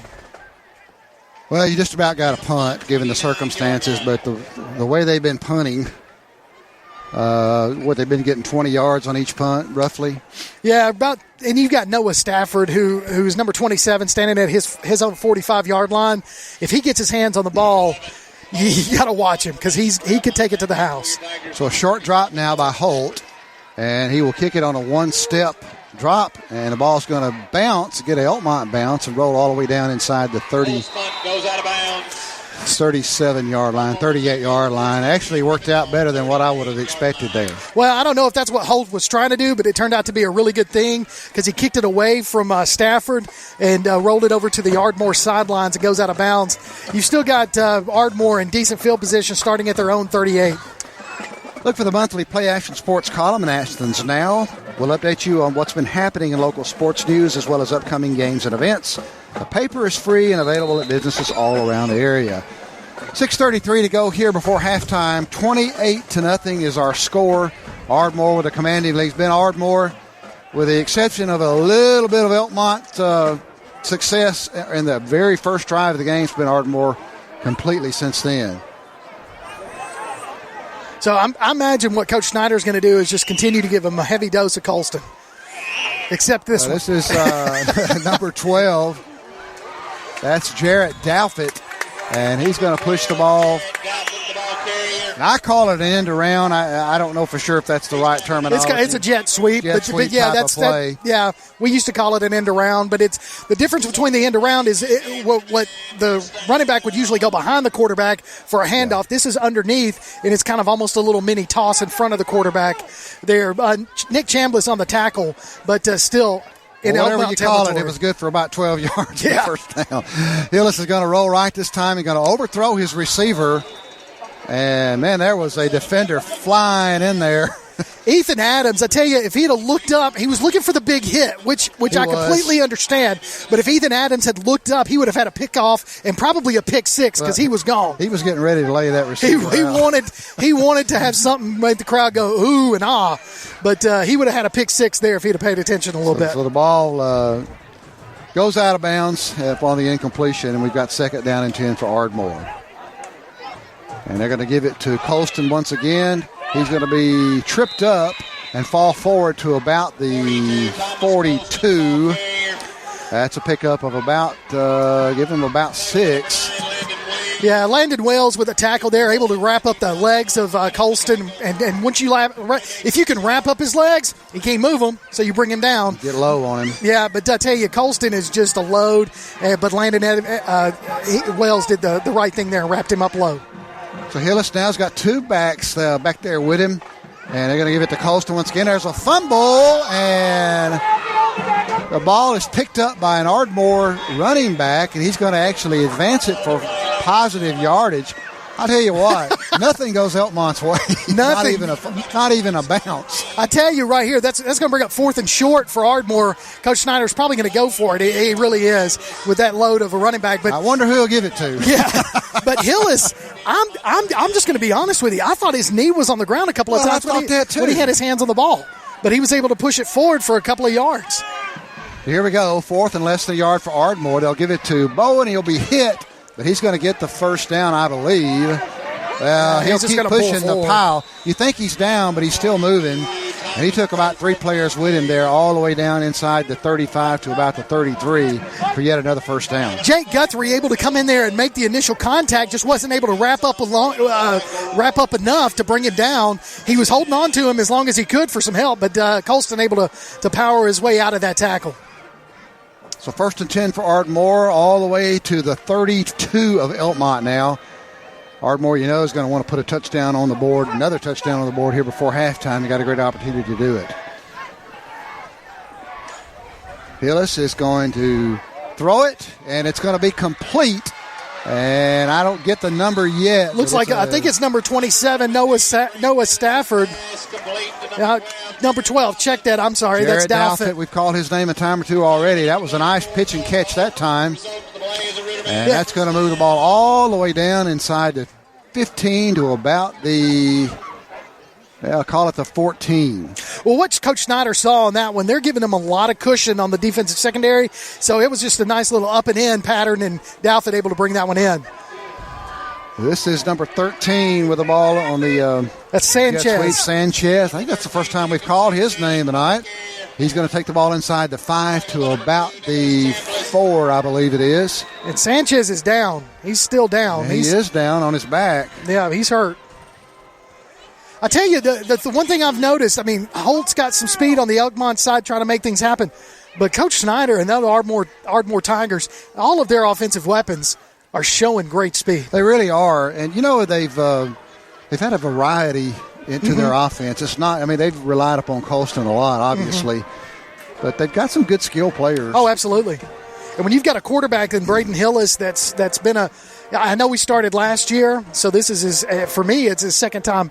My second year seeing him at starting quarterback, and so you've got that kind of knowledge in the back there in skill position. They make things happen. Go to tailgatetalk.net and enter your nominations for the Applebee's Athlete of the Week, and the vote on this week's poll will announce the winner Saturday between 10 and noon on Applebee's Tailgate Talk on WKAC. The winner receives a gift from the Athens Applebee and a Tailgate Talk T-shirt from Gotcha Covered, Spring Printing, and more. Well, and who did we say that was down there? I think it's Sanchez, the running back. He had the ball. He is still down. Jacob Sanchez. So you've got trainers, looks like from, I think even Elkmont's trainers out there taking a look at him as well. So hopefully Jacob Sanchez can get up and get up on his own power. So while they're still attending to Sanchez, we'll take a break. 3:46 to go before halftime. Ardmore with a 28-0 lead over Elkmont. You're listening to Limestone County High School football on Play Action Sports. Limestone County High School sports are brought to you in part by Limestone County Commission Chairman Colin Daly. Visit the County Commission page at limestonecounty-al.gov to keep up with what's going on in the county and find out what ranks us in the top 5% in the state. You can also call Colin at 256-233-6400 or on his cell phone at 256-800-4544. What makes a better banking experience? A lot goes into it, but the heart of that equation is helpful people who offer a genuine smile and actually know your name. It sounds simple, but these days that personal touch can be hard to come by. At Citizens Bank and Trust, friendly personal service is something we live by. It may seem like a small thing, but we invite you to see the big difference it makes. Citizens Bank and Trust, member FDIC. Whether you've suffered massive storm damages to your roof or it appears to be only minor repairs you need, call Evans Roofing for a free inspection at 345-9179 or 614-2796. Don't trust one of those out-of-town operations that are here today and gone tomorrow. Evans Roofing is locally owned and operated, BBB accredited, bonded, and licensed, as well as licensed by the Alabama Home Builders. Evans Roofing offers a 10-year warranty and the lowest price guaranteed. Call 345-9179 or 614-2796 or visit them on Facebook. Evans Roofing. We'll be here after the storm. Gin House Barbecue has been an Elkmont tradition for many years, and that tradition continues today. Come by for a visit and try out some old favorites as well as some tasty new additions. Barbecue pork, ham, and chicken, St. Louis-style ribs, catfish, pork chops, hamburger steak, just to name a few. They're open early for breakfast, too, so take a drive up to 18060 Upper Fort Hampton Road in Elkmont, just 0.3 of a mile east of Highway 127. Eat in or call ahead and have your order waiting on you. Call 732-4579. Gin House Barbecue and Elkmont Tradition. Technology is a great thing, but sometimes a camera in your phone just isn't enough. That's where Down Home Portraits comes in. Robbie Newport at Down Home Portraits can capture any event you like. Sports, family, parties, or senior portraits. Call Robbie at Down Home Portraits at 777-3528. Visit them on Facebook or online at downhomeportraits.zenfolio.com. Down Home Portraits, 777-3528. Whether you're in the market for residential or commercial property or looking to sell your current home, land, or building, make your first call to the Phillips team at Alabama Real Estate Solutions. Paula and James can help you with everything you need, whether you're buying or selling. Call Paula at 777-4916 or James at 656-2370. You can also see their listings online at alrealsolutions.com. Look for them on Facebook, too. The Phillips team at Alabama Real Estate Solutions. Real solutions for real estate. The next time you need a pharmacy, one call to Athens Creekside Drugs, Salem Pharmacy, or Florence Express Pharmacy will fill the bill.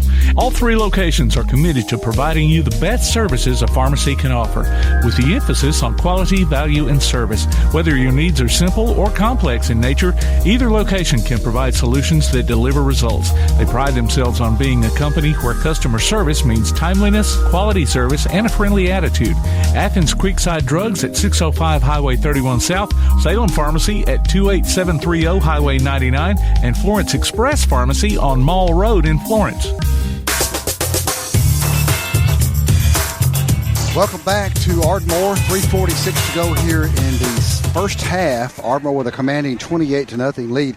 We've been in an extended delay here as there has been an Ardmore player sustain what is obviously, Kirk, a serious injury, or if that's not a serious injury, they're being very cautious, and maybe hopefully we'll hope and pray that it's precautionary, but they've actually brought a gurney out to load him on too.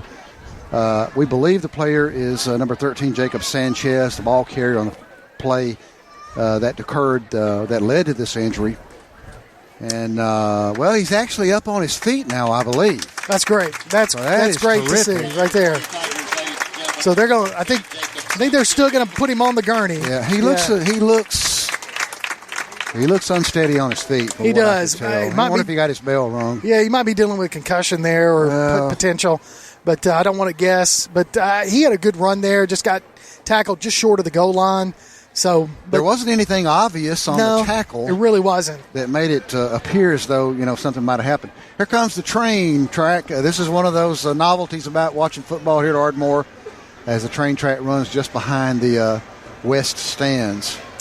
Scott, you mentioned just a little while ago talking about Elkmont, and looks like Coach Bonio's trying to put together a program here, and that's one of the things that I've noticed every time I've gone to Elkmont to watch a ball game or to do a broadcast or whatnot.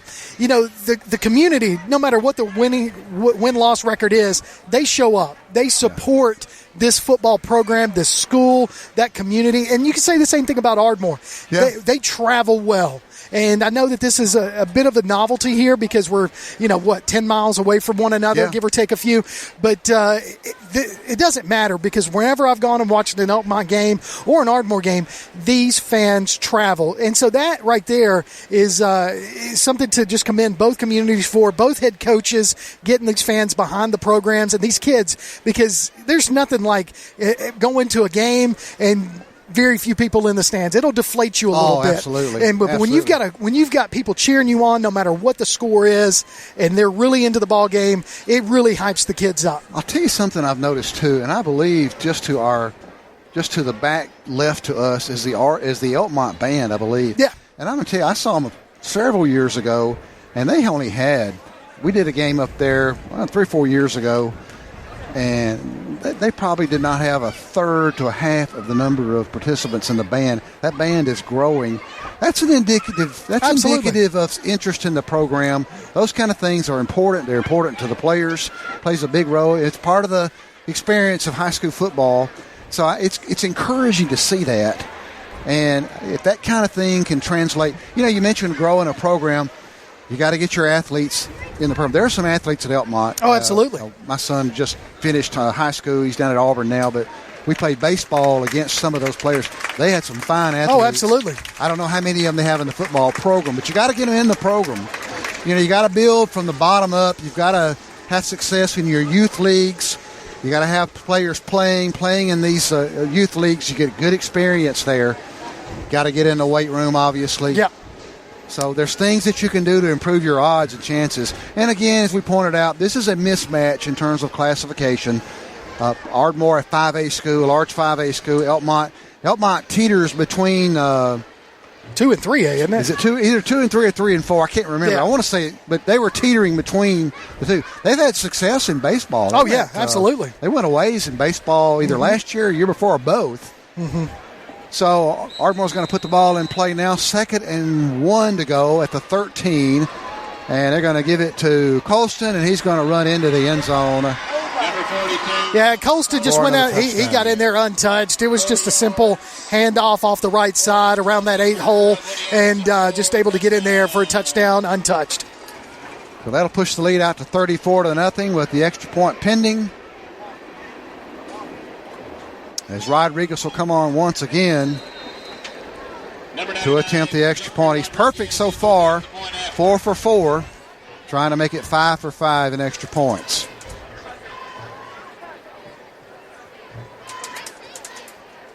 And they get the snap down. The kick is away, and the kick is good.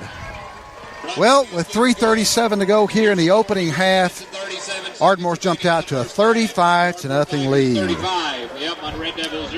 The Play Action Sports Report features results, interviews, and more from the Limestone and Athens area, and drops every Wednesday on most major podcast platforms at pasnetwork.net.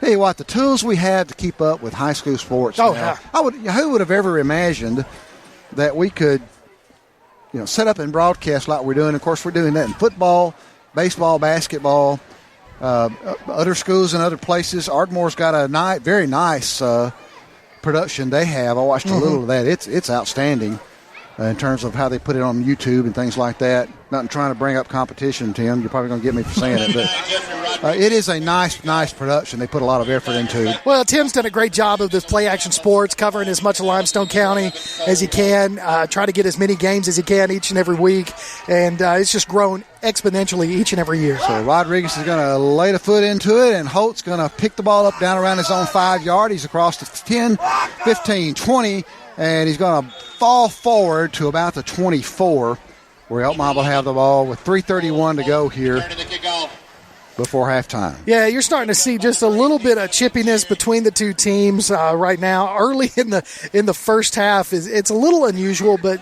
with the score 35-0, it's understandable. It's no fun getting beat 35-0. No, there's not.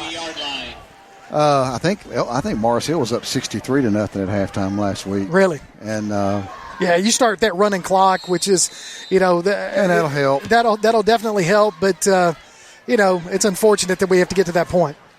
So 1st and 10 now from the 23. Elkmont at their own 23. Holt in the shotgun. He's been there all night. Trips to the far side. He's going to fake the handoff and keep it, and I don't even think he's going to get back to the line of scrimmage there. He's going to lose a couple of yards back to the 21. Yeah, Bowen was the intended. I think, I'll be honest with you, I don't know that Bowen even had his hands up to receive the ball. It's another read option, and Holt just did what he had to do and tucked it and ran, but he, like you said, got to the line of scrimmage. So they huddle back up pretty quickly. Game clock is getting down to 3 minutes to go here before halftime. And Holt this time is going to hand it to Bowen, and he'll advance it forward back, I think, to about the original line of scrimmage, up to the 23, maybe the 24. Devontae Clark with the tackle again from as Devontae Clark. That was not 31. That was number 32, because I watched him defensive end on the near side to us, the left side defensive end, and just wrapped up Bowen, and he had nowhere to go. So the ball's at the 24. Call it 3rd and 9. Empty set now. Holt back. He's going to look. He's going to throw. It's going to be complete to number 5. That's Ethan Adams for a short gain up to about the 29. That's going to be well short of the first down. Tavian Cannon with the tackle there on the cornerback position. And once they made that reception, Cannon just closed quickly and kept them from getting the first down. So obviously a punting situation once again for Elkmont on 4th and 4 at their own 29. Make it to 28. Here comes a man on late. I guess they wound up with 11.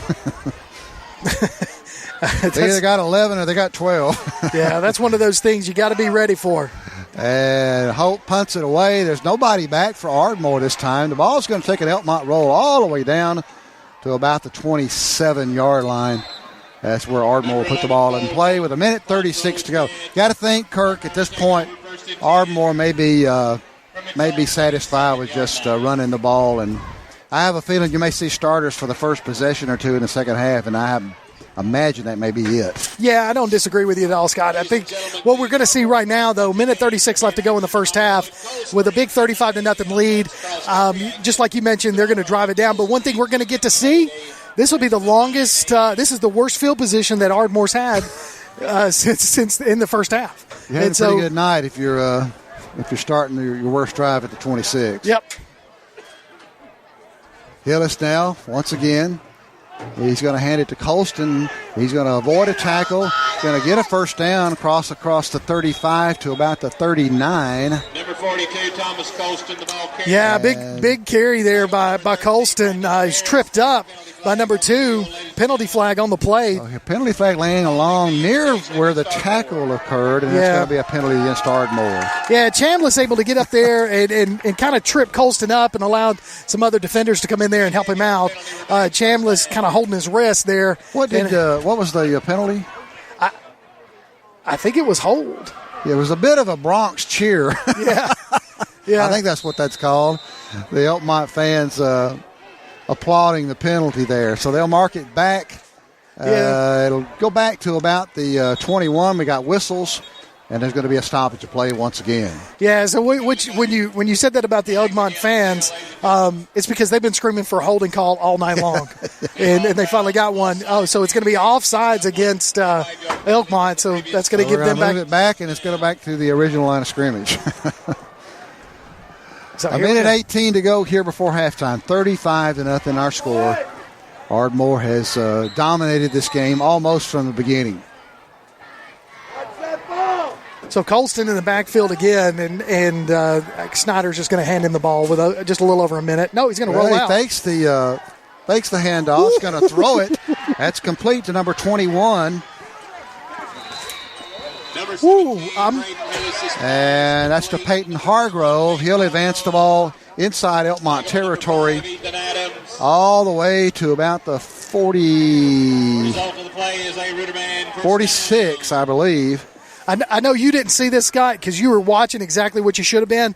I continued to watch the quarterback, Braden Hillis, after he released the ball. And I'm going to tell you, he's got to shake some cobwebs out because Jake Guthrie took a hard hit. Leveled him. I didn't see it. Right as he released that ball. I was actually looking down trying to figure out who had who received the pass. Yeah, Jake Guthrie came in on a corner blitz and just put it on Chambliss. Here's Hillis. A handoff to Colston once again. He avoids one tackle, still driving all the way down to the 35. Number 42, Thomas Colston. Game clock is running down under 25 seconds to go. I doubt Ardmore's going to try to score here. Yeah, they're probably just going to let this clock run out a little bit more. I'm going to tell you, I'm watching Hillis, the quarterback. I can see what you're talking about. He is still holding his hands. Hazy. He is hurt. So I'm going to go ahead and say that your premonition of the second half is probably going to come a little quicker than maybe Coach Snyder was wanting. As this gets under 10 seconds. They're just going to let the play clock run. And that will be the end of the first half. Well, Kirk, all Ardmore, your thoughts? Well, it just like you mentioned earlier, Elkmont started off. They won the opening, the toss, and elected to receive the opening kickoff, and had a really good drive going. almost into Ardmore territory. They actually got to their 49. Were in Ardmore territory, yeah. They got right there at the 49, 50-yard line, and unfortunately, on a read option, they fumbled the ball, and that turned the ball over, and it's just been Ardmore ever since. And Elkmont has not been in this game since that happened. No, it really hasn't, and not a whole lot of blocking there, not able to keep those defenders at bay. But for Coach Snyder and these Ardmore Tigers, when you look at that, that's exactly how you want it. You want penetration. You want big hits. You want big runs. You want your quarterback making smart decisions. And that has been, in my opinion, perfect.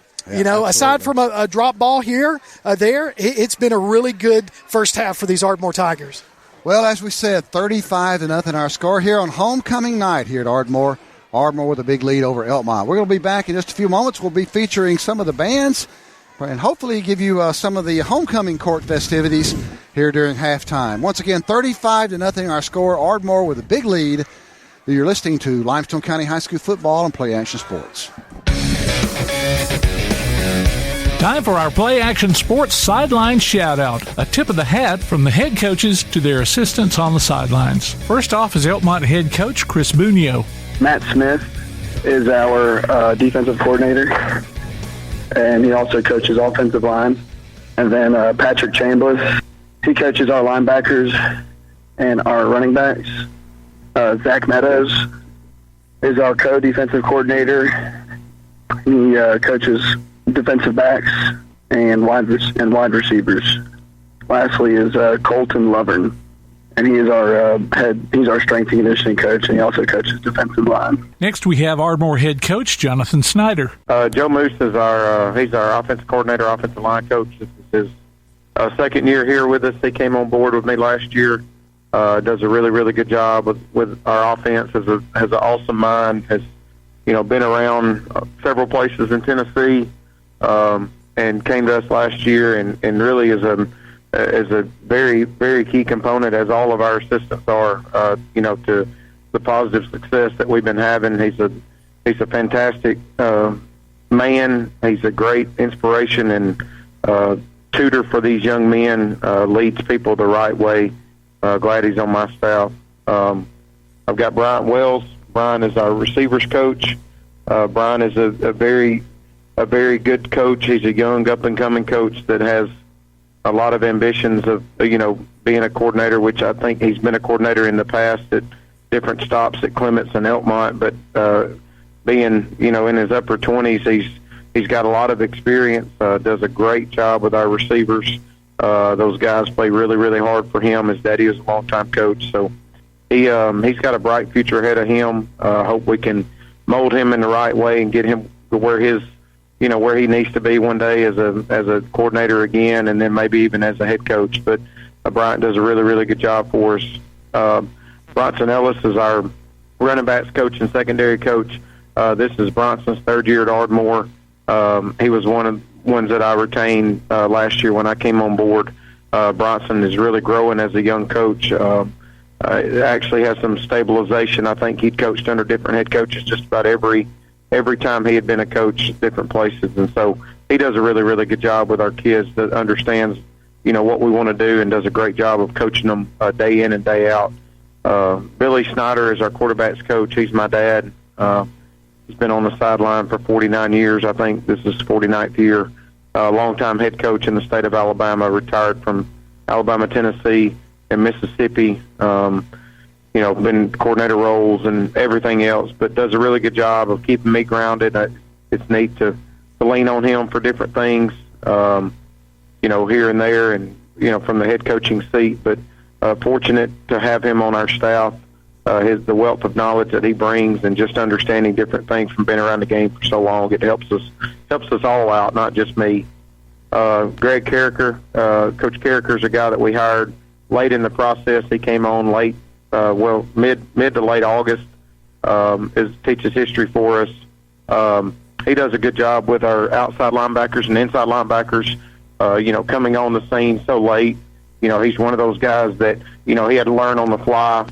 He's as all of my assistants are, they're very well-rounded individuals. They have a very strong moral compass, background, to where, they can lead our young men just, not just on the field, but also off the field. But fortunate to have Coach Carricker on staff with us. He's from the Scottsboro, Sand Mountain area. Our head middle school coach is Andrew Smith, who is also our head baseball coach here. Coach Smith does a great job with our middle school program, does a good job organizing things. Those guys are undefeated right now, so he's done a really, really good job with them and leading that program. And one of those guys that don't have to worry about what goes on in middle school. You know, he can handle his business there. Tim Jones is our middle school offensive coordinator. Coach Jones has been around Ardmore and Limestone County for a long time, very, very well respected around the community. Does a really, really good job with our kids. They play really hard for those guys. Tim he's a great guy, understands the game, does a good job understanding middle schoolers. Coach Dennis Norwood is a volunteer guy for us. We got him from Clements this past year. Coach Norwood does our O-line and D-line for our middle school. He and Coach Jones are in the box for me on Friday nights. They do a good job of understanding what we do, both sides of the ball. Coach Norwood does a great job of coaching our offensive and defensive lines. They've learned a lot this year. They respect him. They play hard for him, which is always key in the middle school world. And lastly, we've got Brandon Tidwell. Brandon Tidwell is our ISS supervisor here. He's a first-year coach, sort of getting into it. Brandon helps out with OLDL and different things on our middle school program. Does a good job. You know, he's learning. He's like a sponge. He wants to learn different things. So that's good for a young up-and-coming coach. I've got a couple of guys that show up on Friday nights for various reasons, but one of them is Brody Dunn. Brody played for Ardmore here last year, great player here. Is actually attending UNA just in school, but he comes back and helps us on Friday night, helps us understand different things going on, is a key part of what we do. And then Coach Bill White comes to games on Friday night, helps us out in different ways, encouraging to the kids. Coach White's been around Ardmore for a long time, and it's good to have him back and part of it. That's tonight's Sideline Shoutout. We'll be back with a halftime show after this from Play Action Sports. Limestone County High School sports are brought to you in part by Limestone County Commission Chairman Colin Daly. Visit the County Commission page at limestonecounty-al.gov to keep up with what's going on in the county and find out what ranks us in the top 5% in the state. You can also call Colin at 256-233-6400 or on his cell phone at 256-800-4544. What makes a better banking experience? A lot goes into it, but the heart of that equation is helpful people who offer a genuine smile and actually know your name. It sounds simple, but these days that personal touch can be hard to come by. At Citizens Bank and Trust, friendly personal service is something we live by. It may seem like a small thing, but we invite you to see the big difference it makes. Citizens Bank and Trust, member FDIC. Technology is a great thing, but sometimes a camera in your phone just isn't enough. That's where Down Home Portraits comes in.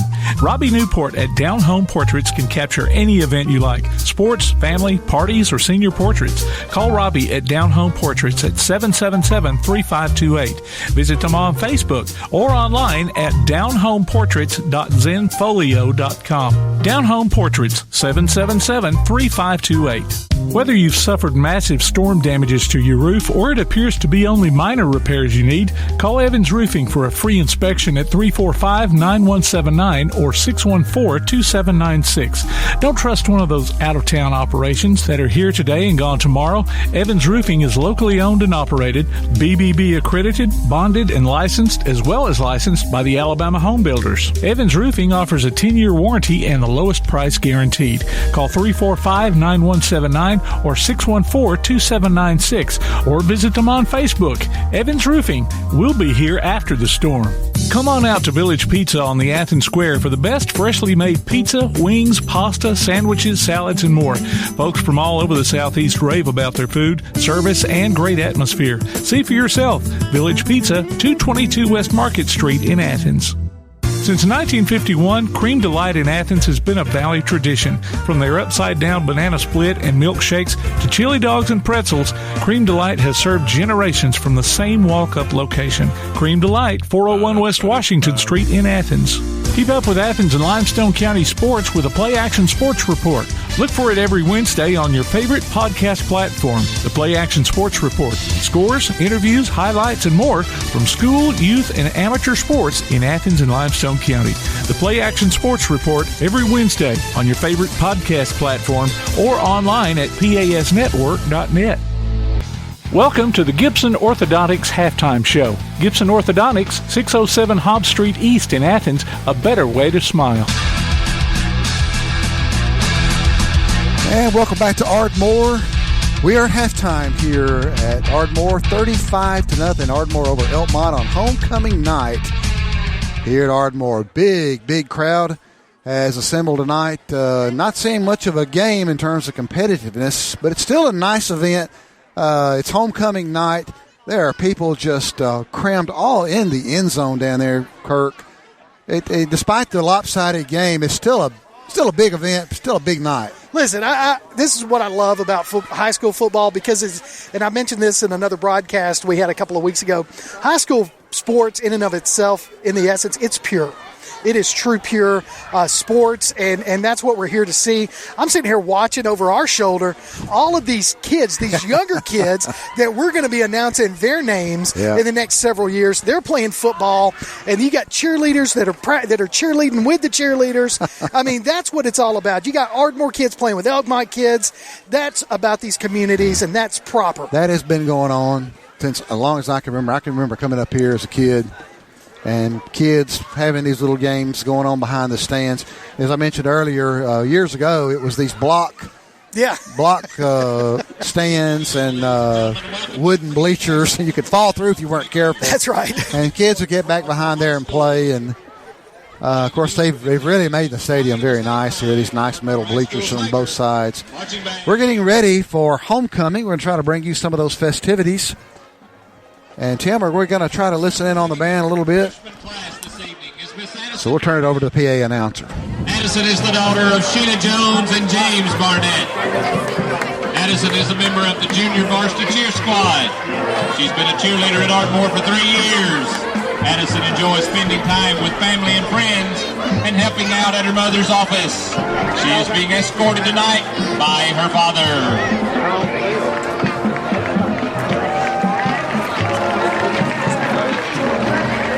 Also representing the freshman class is Miss Kendall Lee. Kendall is the daughter of Mark and Karen Lee. She is a member of the Beta Club and a 9th grade SGA senator. Kendall is a junior varsity cheerleader and received the All-American Award at camp. She attends Woolly Springs Baptist Church and enjoys spending time with her family and working at her mother's salon in her spare time. Kendall is being escorted tonight by her father.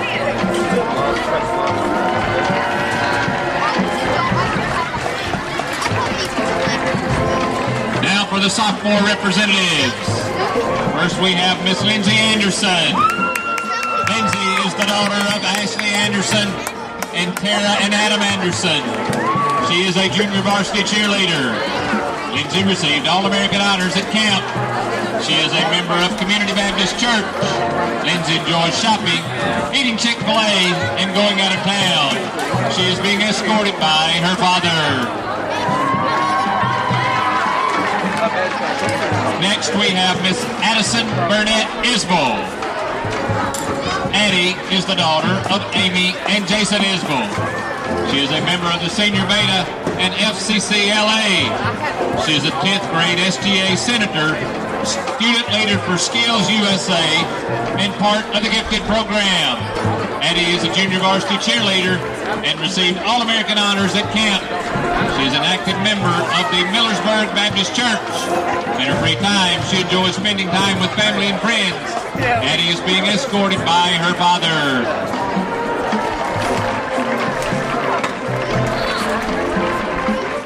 Representing the junior class is Miss Emma Mara.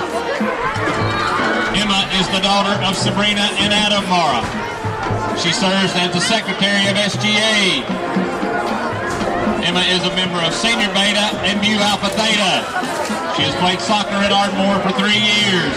Emma is escorted tonight by her father.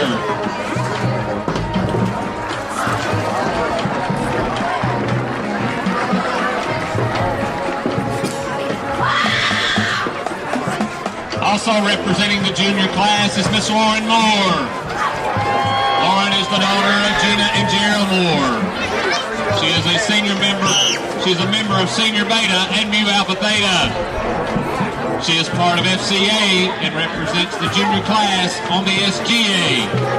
Lauren has been on the varsity volleyball team for 2 years. She attends Piney Grove Baptist Church. She is being escorted by her father.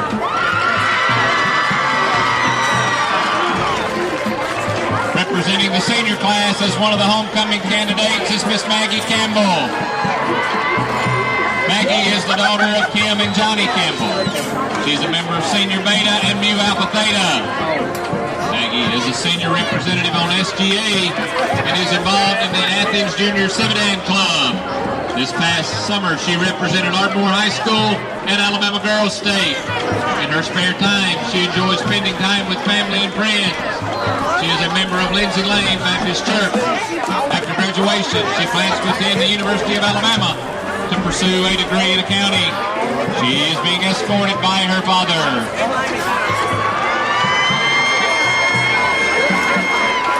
Miss Sage Elkins is our next senior representative. Sage is the daughter of Tisha Elkins Pryor and the late Neil Elkins. She is a member of Senior Beta and Mu Alpha Theta. Sage represents the senior class on SGA. She's been a member of the varsity volleyball team for 2 years. She attends Community Baptist Church. After graduation, Sage plans to attend the University of North Alabama to pursue a degree in business administration. She is being escorted tonight by her mother.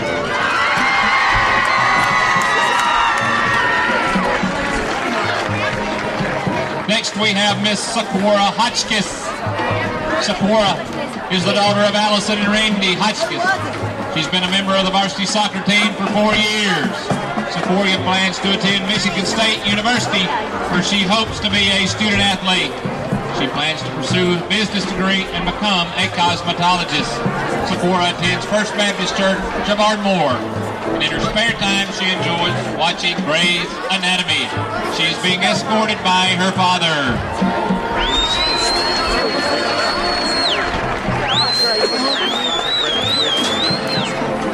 Our next senior representative is Miss Anna Payne.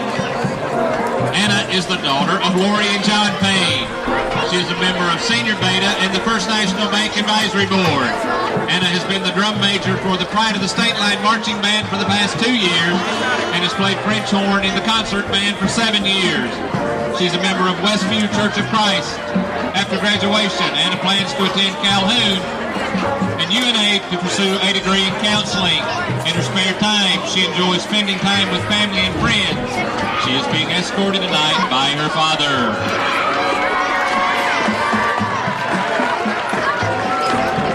Our final senior representative is Miss Emma Payne.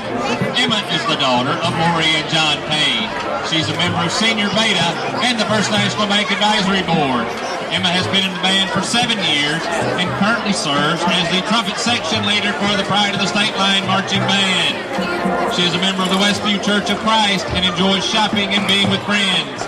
Emma plans to attend Calhoun and UAB to pursue a degree in dentistry. She is being escorted tonight by her grandfather, Gary Hargrove.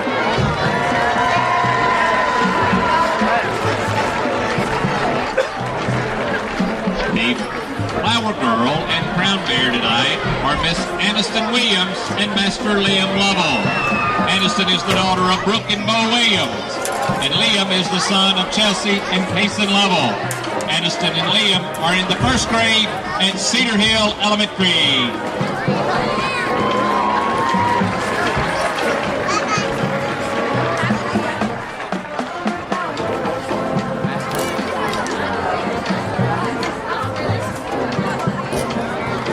Tonight, the 2022 homecoming queen will be crowned by last year's queen, Miss Viviana Parker.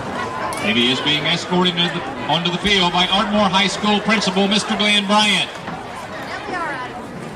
Now, ladies and gentlemen, the moment you've been waiting for.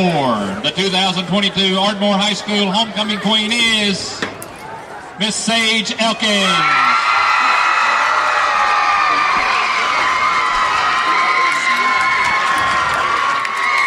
Sage is the daughter of Tisha Elkins Pryor and the late Neil Elkins. She's a member of Senior Beta and Mu Alpha Theta.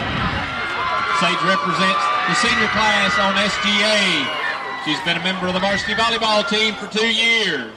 She attends Community Baptist Church. After graduation, Sage plans to attend the University of North Alabama. Welcome back to Play Action Sports halftime score of 35-0. Ardmore with a big lead here on homecoming night. Congratulations to Sage Elkins, the 2022 homecoming queen here at Ardmore High School. Well, we're going to take a quick break and be back with you to start the second half. Once again, our halftime score, Ardmore 35, Elkmont nothing. You're listening to Limestone County High School football and Play Action Sports. This has been the Gibson Orthodontics halftime show. Gibson Orthodontics, 607 Hobbs Street East in Athens, a better way to smile. It's been said that a smile is happiness you'll find right under your nose. If you're unhappy with your smile, Gibson Orthodontics is here to set things straight, if you'll pardon the pun. Gibson Orthodontics offers traditional metal braces, clear braces, Invisalign clear aligners, along with a variety of other orthodontic appliances to correct your smile and other issues that can lead to dental health problems. Call Gibson Orthodontics at 213-0756 or visit their website at gibsonorthoathens.com to request an appointment. Located at 607 Hobbs Street East in Athens, Gibson Orthodontics. Athens Utilities comprises Athens Electric, Athens Gas, and Athens Water Services. Together, we are committed to providing reliable and affordable electricity, natural gas, and water and wastewater services.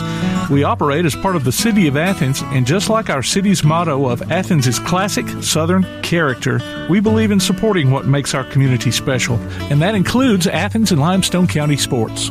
Call 233-8750, go by their office at 508 South Jefferson Street, or look for the link online at athensal.us. One of the worst feelings you can have is that of being stranded. Well, BT's Towing, Tire, and Truck Repair makes that a thing of the past, with 24/7 towing services and roadside assistance in the northern Alabama and southern Tennessee areas. But that's not all. They also offer truck and trailer repair, mobile welding, brake service and repair, new and used tires, and other major and minor repairs. Their name says it all, BT's Towing, Tire, and Truck Repair. For 24/7 response, call 497-8234. That's 497-8234. BT's Towing, Tire, and Truck Repair. The next time you need a pharmacy, one call to Athens Creekside Drugs, Salem Pharmacy, or Florence Express Pharmacy will fill the bill. All three locations are committed to providing you the best services a pharmacy can offer, with the emphasis on quality, value, and service. Whether your needs are simple or complex in nature, either location can provide solutions that deliver results. They pride themselves on being a company where customer service means timeliness, quality service, and a friendly attitude. Athens Creekside Drugs at 605 Highway 31 South, Salem Pharmacy at 28730 Highway 99, and Florence Express Pharmacy on Mall Road in Florence. Hey guys, this is Joanna with CEI Bookstore and Truth Publications. I'd like to personally invite you to our storefront. While you're here, you'll find a variety of Bibles, children's gift items, trustworthy study materials, and more. Come check out our children's section. It's filled with Bible stories, picture books, games, toys, and a growing selection of homeschool materials. Here at CEI Bookstore, our goal is to provide you with trustworthy resources to bring you and your family closer to God. Stop by, and our friendly staff will be happy to help you find material that fits you and your family's needs. CEI Bookstore and Truth Publications. Taking his hand, helping each other home. Stick around after local high school football coverage this season as we announce our Lawlers Fans of the Week. Just go to pasnetwork.net and register. Then listen during the postgame show of each regular season game as we pick the winner of a $20 gift card from Lawler's Barbecue. The next fan of the week could be you from Lawler's Barbecue and Play Action Sports. And welcome back to Ardmore. Here at halftime on homecoming night, 35-0 is our score. And we're getting ready to kick off the second half. Homecoming festivities just concluded. And we want to say congratulations to the 2022 homecoming queen here at Ardmore, Sage Elkins. Here's a few scores from other games. Playing in the second quarter as of last report, West Limestone with a 10-0 lead over East Limestone. Tanner with a big 34-0 lead over Columbia in the second quarter. Muscle Shoals has jumped out to a 17-3 lead over James Clemens in the third. And Elkmont continues to lead DAR at the half, 16-7. What did I say? Clements. What did I say, Tim? Elkmont. We just wish it was Elkmont. Clements. I've said Elkmont too many times tonight. I didn't even realize I said it. Clements with a 16-7 lead over DAR at halftime. These scores brought to you courtesy of Limestone County Commission Chairman Colin Daly. Well, I don't know about insights to the second half. It's kind of obvious the way this one's going to go, Kirk. And if you're Elkmont, you just want to play competitive and get out of here with maybe no worse than it already is. Yeah, Scott, you're really looking at you're on the cusp of a running clock in high school sports. Once you get to a certain point differential, you start getting a running clock, and that's what we're kind of looking at with a 35-0 score at the half. And I know that Coach Bunio, he's going to go. He went in there, talked to his. He had to talk to both his defense and offensive lines. Guys, you got to keep them from getting penetration, but you guys are going to have to start getting some penetration. And that's got to be the way. You got to give your skilled players an opportunity to make the plays. And unfortunately for Elkmont, they haven't been able to do that tonight. Well, Elkmont is getting ready to kick. This will be the first kickoff of the game for Elkmont. That's number 28, Bowen, who's been the running back. Kickoff for Elkmont, ladies and gentlemen, number 28, Braxton Bowen. So Bowen is going to kick off now, getting ready as the officials put the ball in play. And we're off and under. It's going to be an onside kick that's going to be recovered, I believe, by Elkmont. It did not go the minimum 10 yards. Had a nice spin on it, but even if Elkmont had jumped on that one, it would not have been a legal onside kick. So that's going to give Ardmore the ball at the Elkmont 47. Seems like they've been inside Elkmont territory most of the night. Yeah, right before the half, they had to start a little bit deeper in their own territory, about the 26-yard line. That was their worst field position of the first half. And so, unfortunately for Bowen on that onside kick, he didn't get the top of the ball. Yeah. And so all he really did was kick almost a spiral and didn't get the roll that he was wanting, but it's 1st and 10 Ardmore. So Ardmore appears to still have their starters in the game. It'll be interesting to see how long they go. They're going to hand it to Colston. Colston's going to be hit around the 45, keep his feet driving all the way inside the 40 to about the 37. And that's going to be another first down. Yeah. Got a feeling you're going to see the starters for a possession. If they punch it in, you may not see them again. Yeah, Guthrie in there with the stop, but not before, Colston was able to pick up that first down. Two receivers to the far side. Hillis, the quarterback. Holston back there with him in the backfield.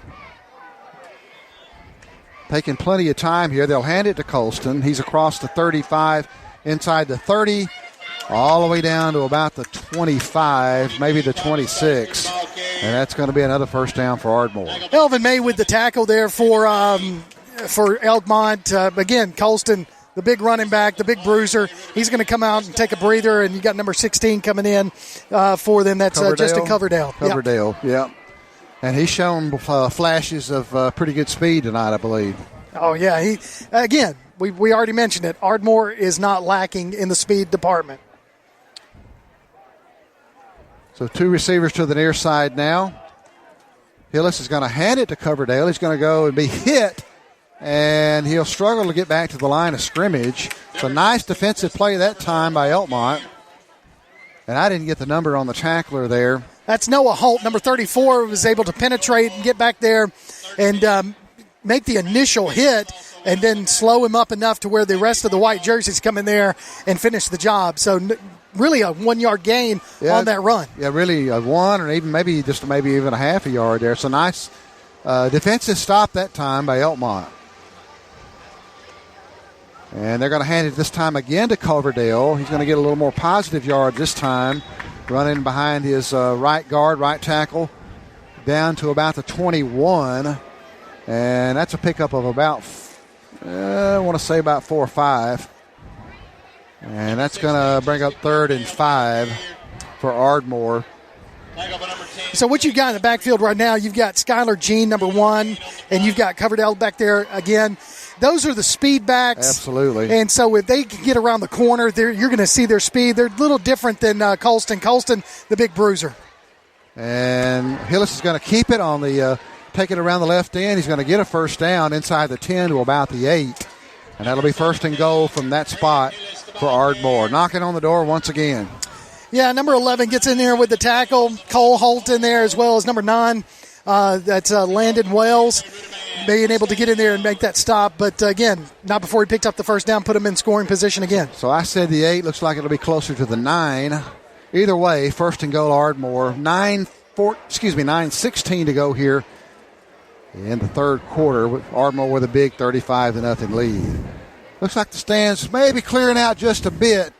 People, I think, probably satisfied seeing homecoming and satisfied that Ardmore's come away with a victory. And they're going to hand it off. That's Colston again. And Colston this time. Number 42, Thomas Colston. And for once, they slow him down for a short gain. I think he advances it to about the 6, where it'll be 2nd and goal from the 6, just outside the 5-yard line. Yeah, Blade making the stop there on Colston, holding him to a short gain. Probably the shortest gain Colston has had this. It sure this seems evening. that way.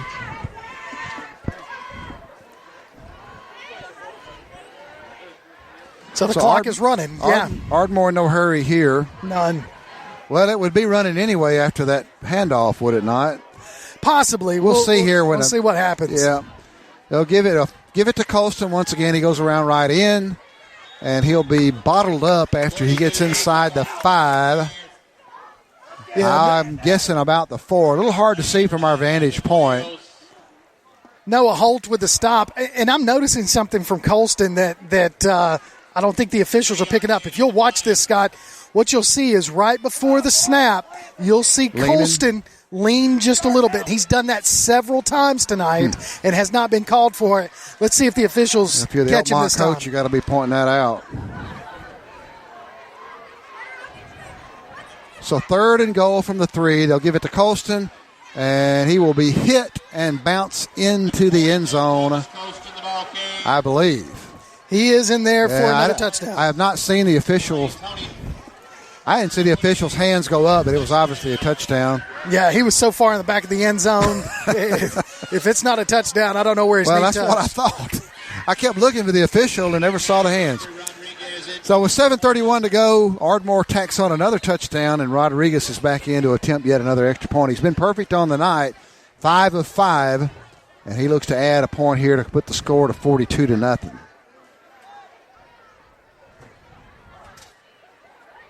And there's the snap. Kick is away, and I think he missed that one. He did, and he had... No, they said it's good. Wow. He snuck it in that left upright. I tell you what, Blade was able to get in there. I thought Blade got his hand on it, made it go a little bit wobbly, but he was able to punch that one through. So we'll take a break. 7:31 to go here in the third quarter. Ardmore up 42-0. You're listening to Limestone County High School football and Play Action Sports. Gin House Barbecue has been an Elkmont tradition for many years, and that tradition continues today. Come by for a visit and try out some old favorites, as well as some tasty new additions. Barbecue pork, ham, and chicken, St. Louis-style ribs, catfish, pork chops, hamburger steak, just to name a few. They're open early for breakfast, too, so take a drive up to 18060 Upper Fort Hampton Road in Elkmont, just 0.3 of a mile east of Highway 127. Eat in or call ahead and have your order waiting on you. Call 732-4579. Gin House Barbecue and Elkmont tradition. And welcome back to Ardmore as we're getting ready to kick off once again. Ardmore with a 42-0 lead.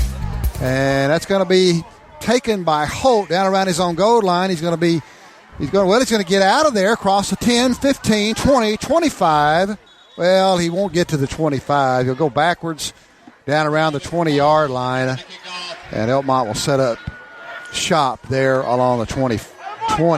Yeah, Cameron Jarrett came in and made the stop there to keep him from because all he really needed to do was beat Jarrett, and he was going to be able to have a nice little return there. Well, I thought he had some daylight there. I thought he was going to easily make the 25, and the pursuit caught up with him there around the 20. But he had just an opening there.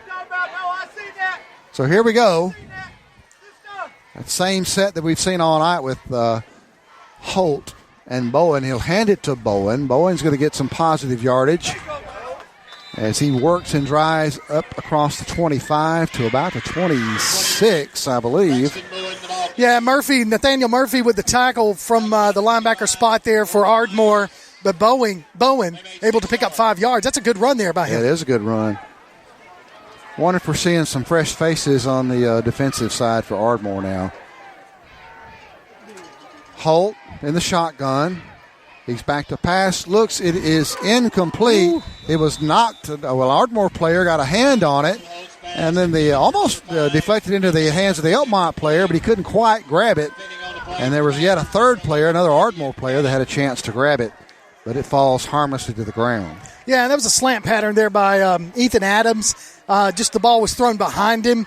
He was able to try to reach back there, try to make the catch, but tipped it up, and then Ardmore tipped it around, almost back into his hands, but it falls incomplete. So that'll bring up 3rd and 5 for Elkmont. Holt back to pass, looking, and he's going to run out of there. He's going to lose. He's going to be slung down around the 15. Pocket collapsed, and he had to take off. And that's going to be a big loss all the way back. Yeah, Isaiah Randolph with the sack there. Yeah, Randolph all over him.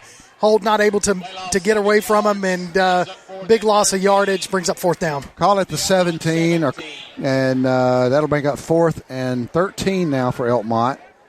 Holt, who's done it all tonight, it seems. Just not enough, unfortunately. And there's the quick drop. The punt will bounce around the 45 and go and land on the 47, 46.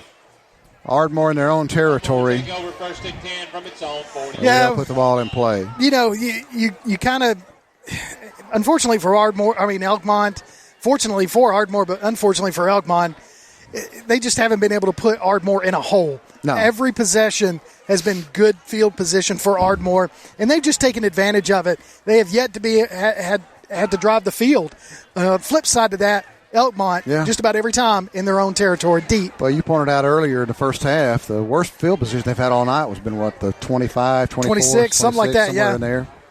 So 5:57 to go here in the third quarter, 42-0. Don't see that running clock yet. But as you pointed out, we're probably going to see it here before too long. And Hillis is going to take it. He'll hand it to a new back this time. This is number 19. That's Combs. And I believe that's the first time we've seen him carry the ball tonight that I can remember. That was a nice gain all the way down inside the 40 to about the 39. You got Thomas Combs. Yeah, you got Brock Ferguson back there playing free safety, and he made the tackle on Combs. But that's where Holt has been playing when he plays both sides, Cole Holt.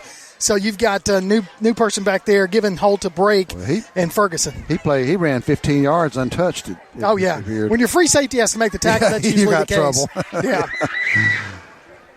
So here we go, first down. Hillis is going to give it to Combs again around right in. Quick speed. There's a penalty flag. He's going to take it all the way. They got a feeling this is going to come back. Yeah, that's going to come back. That's going to be a block of the bag by Preston Patterson, number 5, the tight end. He had number 10, Jake Guthrie, in the backfield, just kind of pushed him in the back. Really past Combs. I mean, it was an unnecessary penalty, and unfortunately that one's coming back. So that negates the nice 39-yard run there by Combs. I'd say that was a flash of speed there. Yeah, it was. They've got, as you pointed out, numerous players with nice speed. Oh, yeah. Yeah, definitely. Ardmore is not lacking in that department whatsoever. And even though it's going to be replay first down, I fully expect to see Ardmore drive the field. Well, that's going to make it first and is that a spot foul or is that from the line of scrimmage? Looks like that's going to be a first and 20. Yeah, it's a spot foul. Or no, it's a line of scrimmage foul. So that'll make it first and 20 as Ardmore now pushed back into their own territory at the 49. Starting to see some new faces now, as we pointed out. Hillis is still in the game. Now we got a timeout. Timeout on the field, ladies and gentlemen. Yeah. So let's take a break.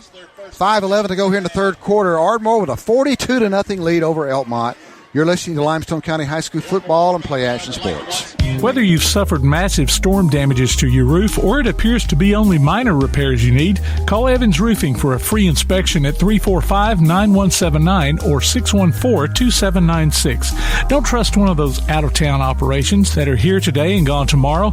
Evans Roofing is locally owned and operated, BBB accredited, bonded, and licensed, as well as licensed by the Alabama Home Builders. Evans Roofing offers a 10-year warranty and the lowest price guaranteed. Call 345-9179 or 614-2796 or visit them on Facebook. Evans Roofing. We'll be here after the storm. Welcome back to Ardmore. 5:11 to go here in the third quarter. 42-0 our score. Ardmore with a big lead. It's been all Ardmore almost from the opening start. Here's some scores, some other games of interest. West Limestone has jumped out to a 17-0 lead over East Limestone. East Limestone having a tough year of it this year. New That's coach. in the third quarter. Clements with a 24-14 lead over a DAR. That's in the third. Muscle Shoals with a 24-10 lead now over James Clemens. We're back in play here, and that's going to be a sack. They're going to get Combs for a big loss back to the 45-yard line. I say a big loss of about 4, I guess it is. Yeah, Elvin May able to come in from the looks like he's playing cornerback, and that must have been like a cornerback blitz because he met Combs in the backfield, and nice open field tackle there to bring him down for another loss. So that pushes Ardmore back even further, and will bring up 2nd and 24. I want to mention, too, those scores are courtesy of Limestone County Commission Chairman Colin Daly. Here's the handoff. It's bobbled. I believe that's Combs with it. And he's going to get only a yard there. Got some fresh faces in there for Ardmore now. Yeah, Corey Ferris able to come in and make that tackle for a short gain. Brings up 3rd and long. And I'm going to tell you, man, we might see Ardmore's punter. We haven't seen him all night, have we? No, we have not. So a chance now for Elkmont to get off the field. Kind of wonder if Ardmore's just going to hand it off again and show some mercy. I don't know. We may see a throw here. Well, you've got a really good quarterback in Hillis, and you got the speedy receivers. Let's see what Coach Snyder dials up. So 3rd and 21. They're going to hand it off to Combs once again. Combs will push the ball inside Elkmont territory, but way short of the first down, as the ball will be spotted at about the 49. Montario That's going to Cosby. make up about 4th and 20. Yeah, Montario Cosby in there from the defensive line position, able to make that stop there for Elkmont. And Elkmont with a defensive stand. That's great for them. So Noah Stafford, the Ardmore punter, finally makes an appearance as at least as punter. He's been in other ways. And as you might know, Cole Holt standing back at his own 15, ready to take this punt. Gets it away. It's a nice kick. That's going to be unfielded. You better tell those Elkmont players to get away from the ball. And I think Holt kind of bluffed running in there and picking it up. He did, yeah. Holt was trying to go up there and get those Ardmore defenders. Tell you what, I though. think I would tempt fate. Well, you know, at this point in the game, I mean, I agree with you, but it wouldn't have surprised me if he had gone in there and picked it up because there was a lot of Ardmore people around him. If he had picked it up, he had a scene. So they're gonna mark the ball back a little further back than I thought, back to about the 17. And Elkmont once again with terrible field position. Yeah, it's kind of the story of the night for them, and that's unfortunate for the Red Devils. But hey, let's see what we can do here with 2:56 in the third quarter. Yeah, and a chance here maybe against some younger personnel in there, a chance to at least make something positive here late in the third. Yeah, you're seeing a lot of the second string in there already. I'm seeing some new numbers, new faces out there for Ardmore.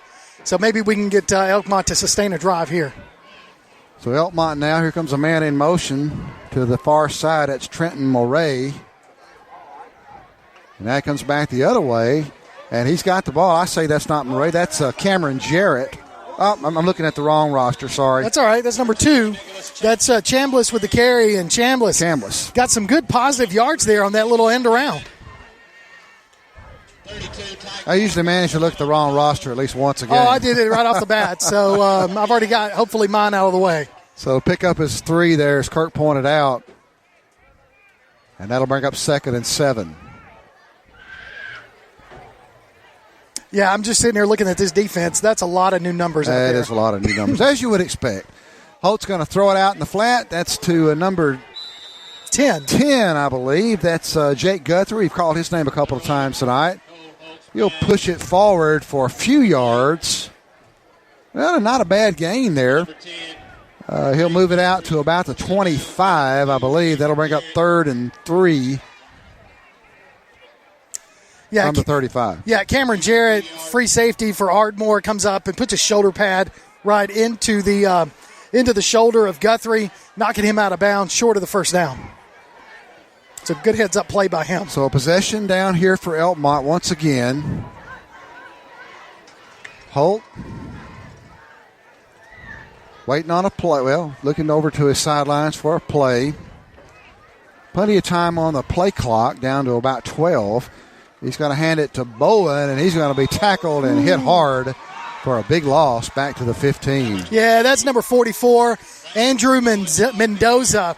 And he came in. Yeah, he laid the wood on that one. From the outside linebacker spot and read that. He's seen that read option enough tonight to know that he could play the odds. It's a 50-50 shot. He did something about it. And he did. He put the pads. It was a beautiful form tackle, too. So he didn't lower his head, kept his head up, put his shoulder pad into Bowen, and just knocked him down for a huge loss. So another opportunity for a first down goes by the wayside with that.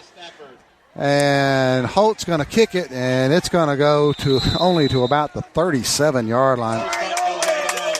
That punt barely made a first down. Yeah, that was, he kind of shanked that punt and landed out of bounds. You heard the fans cheer over here. It's because not Braxton Bowen. Check that, number 34, Noah Holt, able to catch it in his helmet. He had his helmet off. And so that gave the Elkmont fans something to cheer about as he made a spectacular helmet catch. I didn't even know what they were hollering about. I didn't notice it. So Ardmore once again with another possession starting inside Elkmont territory. Ball is at the 38-yard line of Elkmont. 1:25 to go here before halftime. I don't know why I said halftime. Before the end of the third quarter.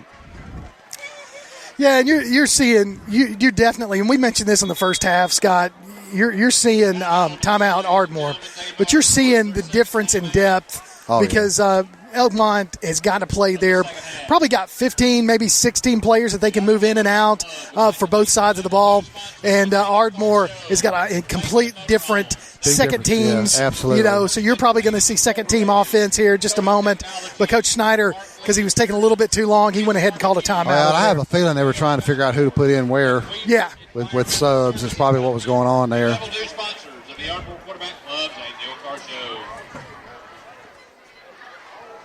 Enter your name for the Lawlers Fan of the Week at pasnetwork.net. We'll announce the winner during the post-game show of each Limestone County game. The winner gets a $20 gift card from Lawlers Barbecue. And we'll announce a winner later on, I believe. Well, if you listen to Play Action Sports enough, and you've heard me on here enough, you know that I love food. And so when we give away Lawler's Barbecue, Applebee's, I'm all over that. So I just want to make that known that I will eat a Lawler's Barbecue. Unfortunately, we are not able to be participating in that. So they're going to hand the ball to Combs, who's once again the running back, and he will move the pile to about the 35. That's a pickup of about 3. On first down. So you've got a new quarterback in there for Ardmore, Jaden Mott. That's number 9 for him. So go ahead and start getting used to saying his name. Mott is going to be the quarterback for Ardmore. So Ardmore in no particular hurry, as you might expect. Game clock down inside a minute here to go in the third quarter. Trips to the far side. He'll hand it to Combs once again. And he'll have a short gain to about the 37, 38 maybe, 37. We've called Guthrie's name quite a bit this second half, making the tackles, number 10 for Elkmont. He's over there on the far side playing it looks like a cornerback, defensive end kind of position, a little hybrid there. Yeah. Maybe an outside linebacker, the way he's setting up. But he's been in there making some good stops there on that defense, and that's what you want. So the new quarterback, who did we say, Mott? Mott. He's flanked, I believe, by number 19. That's Combs, and we got a penalty flag. Yeah, you got the Elkmont defensive line. All of them jumped on that. So they tried to read the snap count from the quarterback instead of watching the ball. And I believe that'll be a first down for Ardmore, and it will be. It was a 3rd and 5, but it was a 3rd and short 5, and that was enough to nudge the ball across the line to gain for the first down. Yeah, and Ardmore didn't have to run a play here, and I don't think they will. No, they're going to let this one run out. Coach Snyder is. Let's get into the fourth quarter with a 42-0 lead. So as Kirk says, we're headed to the fourth quarter. 42-0 our score here. Ardmore with a big lead. You're listening to Limestone County High School football on Play Action Sports. The Bama Zach Memorial Scholarship has been set up to honor the legacy of Bama Zach Green, a huge fan of the Crimson Tide, along with Limestone County sports. The scholarship will go each year to a male and female athlete from Limestone County. Checks should be made out to Bama Zach Memorial Scholarship and can be sent in care of Garth Garris, 13833 Pinnacle Drive, Athens, Alabama, 35613. Donations can also be made in person at First State Bank of the South at 1319 Highway 72 East in Athens. Thank you for showing your support for local athletes by giving to the Bama Zach Memorial Scholarship. Keep up with local school, travel, youth, and amateur sports throughout the week with a Play Action Sports Update. Listen weekday mornings at 7:30 and weekday afternoons at 1:30 and 3:30 as we bring you the latest scores, news, and announcements from Limestone County and surrounding communities. That's the Play Action Sports Update 3 times a day, Monday through Friday on 1080 WKAC. And welcome back. Play Action Sports High School football game of the week. 42-0 our score. Ardmore with a commanding lead over Elkmont. I want to remind you to listen to the post-game show for the Limestone County Player of the Game. Our featured player will get a gift certificate good at either Village Pizza or Cream Delight. And Kirk, I guess we'll have to be thinking about who that's going to be. I got some thoughts. Yeah, and I imagine we're going to be on the same wavelength based on what we've seen. You got a new running back in there for Ardmore. That is Hunter Rowland, number 7. So they'll He's give going it to Rowland. They'll give it to Rowland, and he'll push the ball inside the 25 to about the 24. Not quite as big as the other running backs that Ardmore has, but if the other ones are any indication, I'm pretty sure that Rowland's probably got a little bit of speed back there. So, yeah, that's going to bring up second down on that play. Got 2nd and 7 based off of. I was going to say, now they fixed the scoreboard. So 2nd and 7. And I'm curious about that clock, Kirk, to see if it is indeed a running clock. I believe you're right. It will be. So Mott now flanked by Rowland.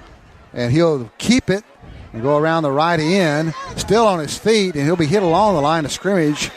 And I don't think he even gained. He might have gained a half a yard.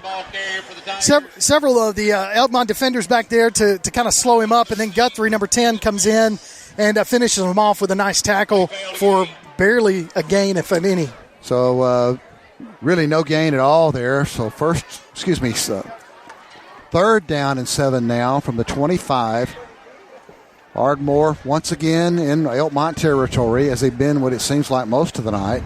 So they're going to send trips out to the far side. Be interesting to see if they let Mott throw here. And he's going to hand it to Combs. He'll cut inside, and he'll get near the first down. I believe he'll have it at about the 26. Landon Wells with a nice tackle there because he came up and hit Combs really hard. Combs falls forward. I think he's short of the first down. I think I was confused on the amount to go there. Yeah, so that's going to bring up fourth down and short. Yeah, I realize now. I was thinking it was less to go than that. So they ought to stay in there and let them go for it here. There's trips over to the far side. And we got movement along the line of scrimmage. And that's going to be enough for a first down. First down. Oh, boy. One of those nights for Elkmont. It really is, and that's unfortunate. But, you know, you got again, we go back to young players. It's young players. I know I can tell right now just by a couple of different players out there that Elkmont has also substituted a little bit. And so that's what you're seeing at this point. So that'll be a first down now at the 16-yard line for Elkmont, or for Ardmore. Mott, he'll hand it off to, I believe that's Roland, number 7. Yeah, that's Roland. And I believe he'll be bottled up and maybe lose a yard there. So I'm noticing something with the Elkmont defense being a little bit more aggressive at this point. What they're doing is shooting the gaps with their linebackers, and that's what's catching them if they get off sides. You've got the defensive linemen trying to go around and allow those gaps to open up for their inside linebackers, and they are definitely jumping that, expecting run all the way. So that play indeed does lose a yard. That'll bring up 2nd and 11 now for Ardmore. Inside the red zone here at about the 17 of Elkmont. Mott flanked by Roland once again. Trips to the far side. Mott's going to take it, cut inside, and that'll be a short gain inside the 20 to about the 19, maybe the 18. Yeah, Caden Blade comes in, makes the tackle from defensive end slot, and brings up a third down for Ardmore. And that play loses a couple of yards. They marked it actually along the 20-yard line. I thought he had a little more forward progress than that. Regardless, it's 3rd and 12 now for Ardmore. It's a game clock now down inside 8.5 minutes to go in this game. So 3rd down, be interesting to see what they do here with a big lead, but you would think you want to let your young quarterback throw it. They do not. They'll hand it to Combs, and he may lose a little more yardage there actually on that play. I think he lost maybe a half a yard there. He did. Blade was able to get in there again and make another tackle. That's back-to-back tackles by Blade coming in from that defensive end. He's just following the flow. Actually loses a full yard there, back to the 21. So that'll bring up 4th and 15 here. You think they'll throw it here, Kirk, or just to hand it off? I think they'll hand it off. I think they're going to hand it off. There's no need to. They're satisfied. Yeah, they're satisfied. 42-0. If they can punch it in and get another touchdown, they'll be fine with that. But at this point, just keep the clock moving. And they do indeed hand it off. They'll give it to Combs going around left end. He'll be hit hard. There comes a penalty flag. Short of the first down. Yeah, it looked like a holding on the other side, but I've been wrong tonight. It's holding, and that's the indication, and that'll obviously be declined, and Elkmont will take over on downs. So that's a good defensive stand there by Elkmont. Had short field position to work with for Ardmore, and aside from a couple of penalties there that kept the ball in Ardmore's hands, Elkmont gets the ball back. You can download a copy of this game or listen to it on demand by going to pasnetwork.net. There's a streaming schedule of upcoming games and links to our mobile apps, too. So 7:23, don't see that running clock. No. I don't know what the rules are in football. I think you got to get over 48. Is that what? Okay. I think so. Not quite there.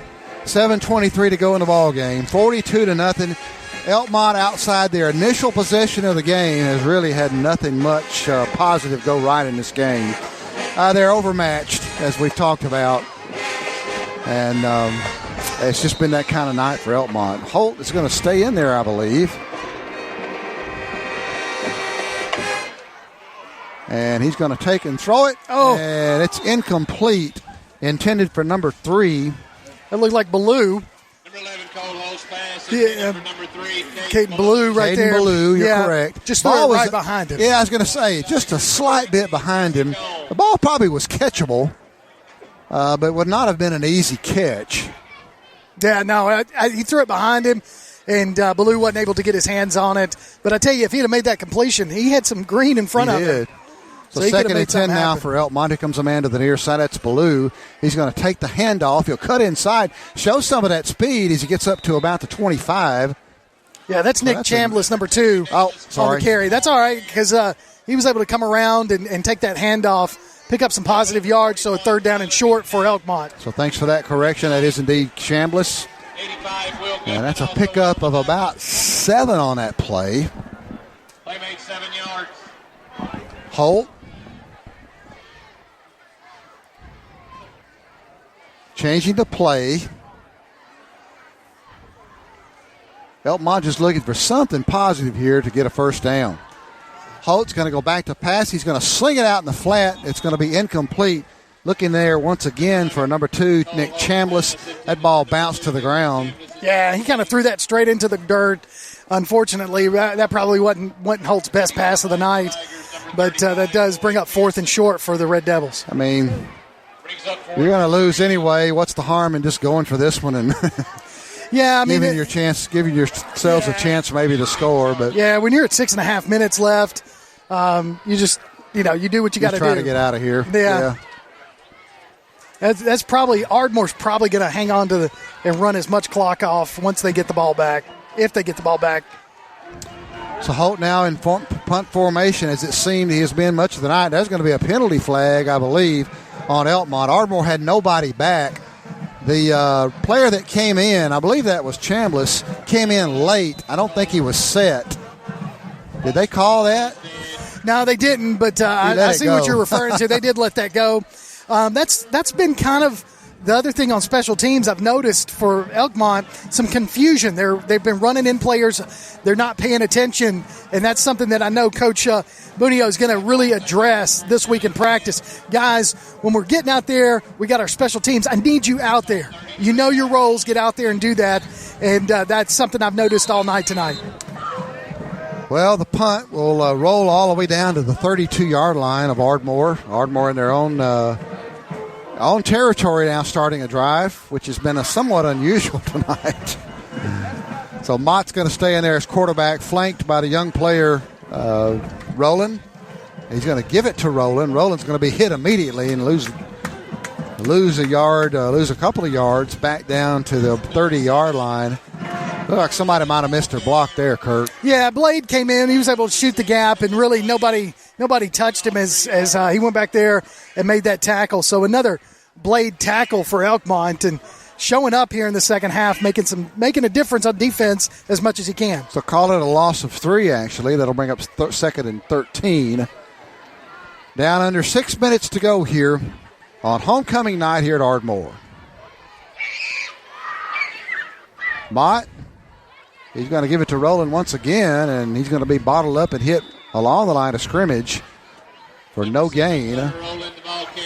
Yeah, tackled by number 20 for Elkmont. That's Briar Smith. And just, again, keeping him from getting too much yardage there, and brings up a 3rd and long for Ardmore. So that'll bring up 3rd and 13 now, as Elkmont would like to get their defense off the field. Yeah, a lot of new faces on that Ardmore side on offense as well. We've got trips to the near side now.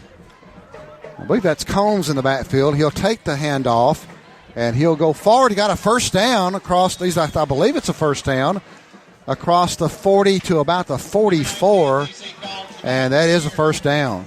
I tell you, he got hit on his leg. His leg went a little different, but Combs pops back up. Noah Holt with the tackle for the Red Devils, but not before he was able to get that first down. But I tell you, his leg did look like it was going to land wrong. So that's a first down at the 43 now. Hey, what, Combs? He shows like he's got a lot of potential. Oh, I think so. I think Coach Snyder is going to be really pleased when he watches game film tonight. The trips to the near side, they're going to hand it this time. I believe that's once again is Combs. Not nearly as much this time, as he moves the ball up to about the 45 for a pickup of about 2. Yeah, Monterio Cosby with the tackle from the defensive tackle position. He's kind of jumping up and down on one leg. I think he's got to stretch that hand a little bit. I thought the same thing. He kind of grabbed where his hamstring was. Yeah, but he looks like he's okay. I think he's okay. So that brings up 2nd and long for Ardmore. But, again, they're at their own 45. and moving the ball. Still quite a few people here despite the lopsided score. A little empty, little more sparsely of a crowd over there now. And we got movement along the line of scrimmage before the play is allowed to continue. Yeah, that play was ugly from the get-go. You had one guy slowly coming out here to form that trips that you were referring to. And the quarterback, Mott, went ahead and tried to get that snap, but it was really the offensive line that moved a little bit before that snap. So that was ugly all the way. So that'll move it back to right along the 40-yard line, and it'll bring up 2nd and 13. Clock is running down around 3.5 minutes to go. This Ardmore offense, I tell you, Coach Snyder, again, goes back and looks at this film. There's some things with this second string he knows he's going to clean up, but they're young, and this is good game experience for them as the season wears on. So Mott will take the snap. He's going to turn around and run one way then the other, and he's going to take off. He's inside the 40, 35, 30, all the way down to about the 30, depending on the spot, inside the 30 to about the 27, I believe. I tell you, that was a nice run. He started to come towards us, and there was nothing for him to do over here. So he planted his foot and went the other way. Huge gain, and I'm going to tell you, Mott has speed. He's got speed. That was the keeper all the way. And you're right. He found it bottled up and just turned around and went the other way. That doesn't usually work out if you try to go the other way because the defensive end should have contained, but he did not that time. Contain that time. Mott now. And for some reason, the game clock's not running. I don't know why. He went out of bounds. Oh, he did. Okay. Yep. That's right. So Mott's going to turn and keep it again around the right side this time. He'll be inside the 30 to about the 27. Yeah, making a tackle there for Elkmont. Landon Wells, number 9, on number 9, Mott. So brings up that nice second down. We've heard his name a few times tonight. Yep. And that's really good. I know the score is 42-0, and Ardmore's got this one sealed up. But what you're seeing from this Elkmont defense, this one's going to count in the record books, but it's not going to count in their region play. And so that's good for this Elkmont defense to get that experience.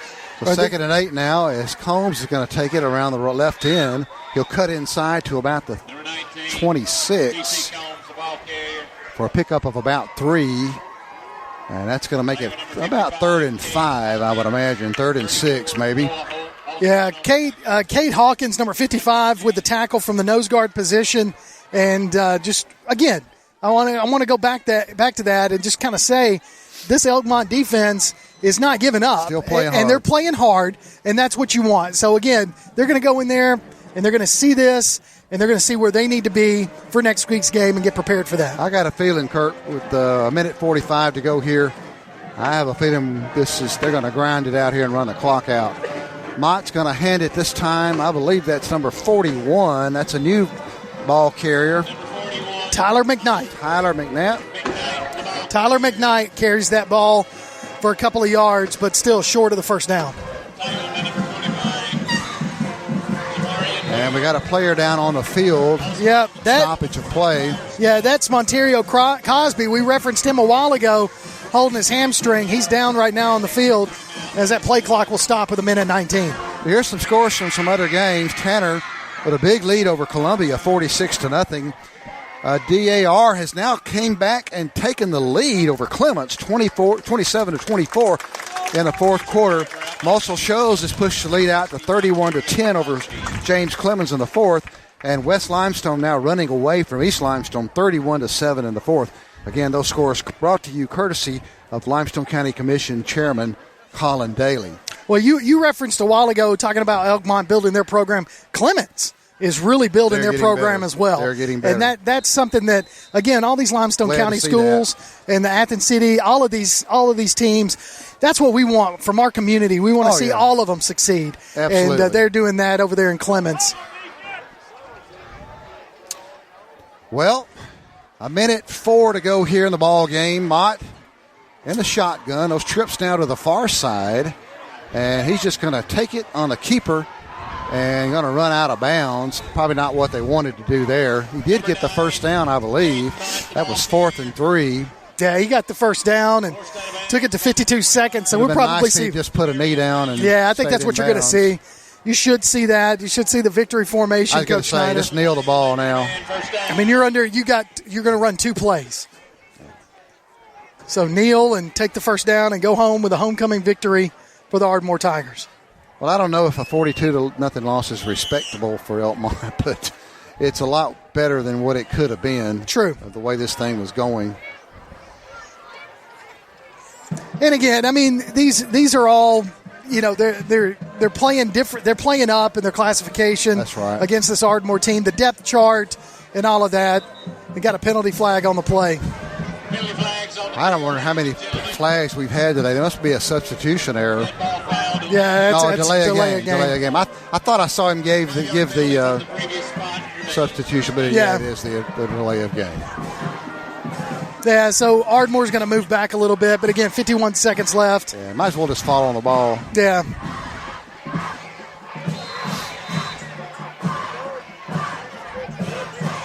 And here's the snap. This is Mott. He will kneel. And we'll have one more of those, and that will be it for the game. So I've seen that a lot in high school sports lately, especially with the spread offense that a lot of people are doing. And that is when you get into the victory formation, you've got your quarterback in the shotgun formation.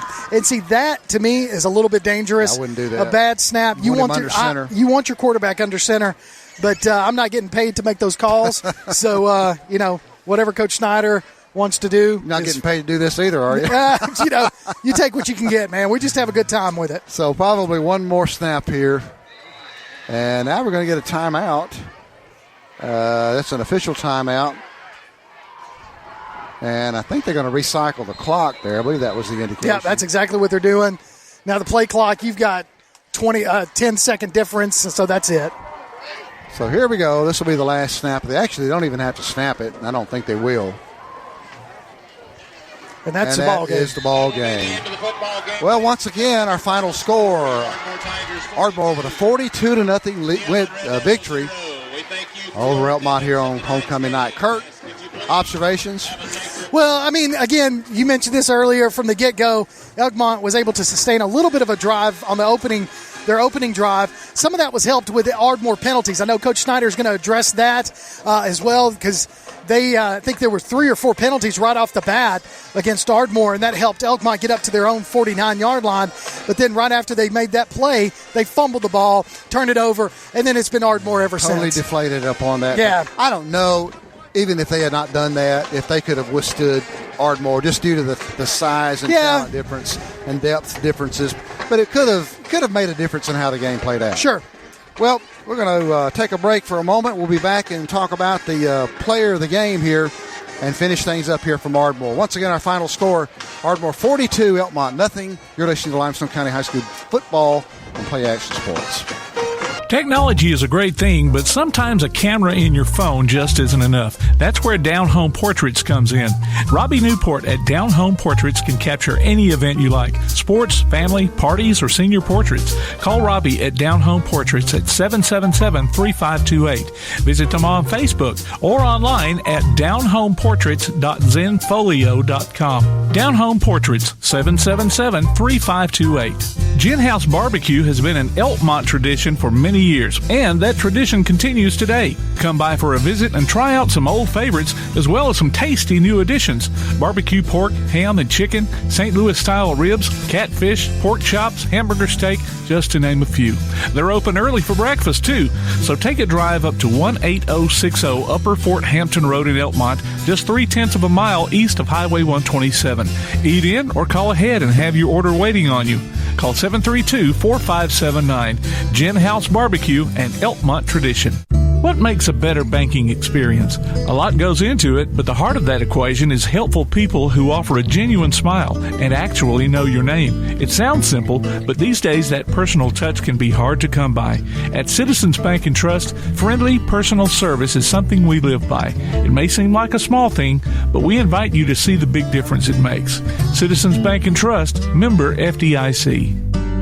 It's been said that a smile is happiness you'll find right under your nose. If you're unhappy with your smile, Gibson Orthodontics is here to set things straight. If you'll pardon the pun, Gibson Orthodontics offers traditional metal braces, clear braces, Invisalign clear aligners, along with a variety of other orthodontic appliances to correct your smile and other issues that can lead to dental health problems. Call Gibson Orthodontics at 213-0756 or visit their website at gibsonorthoathens.com to request an appointment. Located at 607 Hobbs Street East in Athens, Gibson Orthodontics. Whether you've suffered massive storm damages to your roof or it appears to be only minor repairs you need, call Evans Roofing for a free inspection at 345-9179 or 614-2796. Don't trust one of those out-of-town operations that are here today and gone tomorrow. Evans Roofing is locally owned and operated, BBB accredited, bonded, and licensed, as well as licensed by the Alabama Home Builders. Evans Roofing offers a 10-year warranty and the lowest price guaranteed. Call 345-9179 or 614-2796 or visit them on Facebook. Evans Roofing. We'll be here after the storm. Stick around after local high school football coverage this season as we announce our Lawlers Fans of the Week. Just go to pasnetwork.net and register. Then listen during the postgame show of each regular season game as we pick the winner of a $20 gift card from Lawlers Barbecue. The next fan of the week could be you from Lawlers Barbecue and Play Action Sports. And welcome back to Ardmore. Scott Abernathy, Kirk Pierce, and Tim Lambert here tonight as we have witnessed Ardmore with a big 42-0 victory. Probably wasn't even as close as that, Kirk. Yeah. As Ardmore got ahead early and ran away, had a big lead at halftime and sort of put the cruise control on in the second half and came out with a 42-0 victory. As I reminded you earlier, we want to enter your name for the Lawlers Fan of the Week at pasnetwork.net. We'll announce the winner during the postgame show of each Limestone County game. The winner gets a $20 gift card from Lawlers Barbecue. And we've got a winner tonight. The winner of the Lawlers Fan of the Week is Toby Jones. And Toby, if you're listening, you've got 2 weeks to drop by WKAC Radio to pick up your gift card. That would sound pretty good right now. Oh, I'd love it, man. Closed. I told you, man. They're closed now, but you got me thinking about it. It's always tomorrow. So another big feature of our broadcast is the player of the game. Listen to the post-game show of each of our Limestone County high school games. For the Limestone County player of the game, the featured player will get a gift certificate good at either Village Pizza or Cream of Light. Those both also sound pretty good. I know Village Pizza's still open. I'm going to come up here and gain 10 pounds out of this. So tonight's player, Kirk, who do we got? Well, I think you could go a couple of different ways for the Ardmore Tigers. That obviously the player of the game is going to come from that, but it's hard to vote against one particular running back, Thomas Colston. He finished the night with over 100 yards in rushing and had 3 touchdowns to kind of cement this 42-0 victory for the Ardmore Tigers. So congratulations to Thomas Colston. You are our player of the game. So great performance by Colston and all of the Ardmore team tonight as they have a 42-0 victory over their, I guess they're still big rivals. They used to be huge rivals, and I'm sure that's still the case. So Elkmont's getting better. Yeah. And really hope to see them improve over the next several years. Ardmore got a pretty good team. They had 2 opening losses, but they've really bounced back now, reeling off 3 straight victories. Well, that'll do it for us tonight here from Ardmore. Once again, our final score, Ardmore 42, Elkmont nothing. For Kirk Pierce, Tim Lambert, I'm Scott Abernathy. Thank you for joining us. This has been a broadcast of pasnetwork.net. Good night.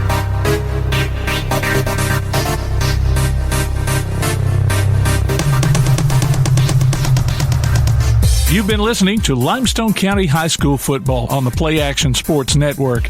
If you'd like to download a copy of tonight's game, log on to pasnetwork.net. Limestone County football is a production of Play Action Sports.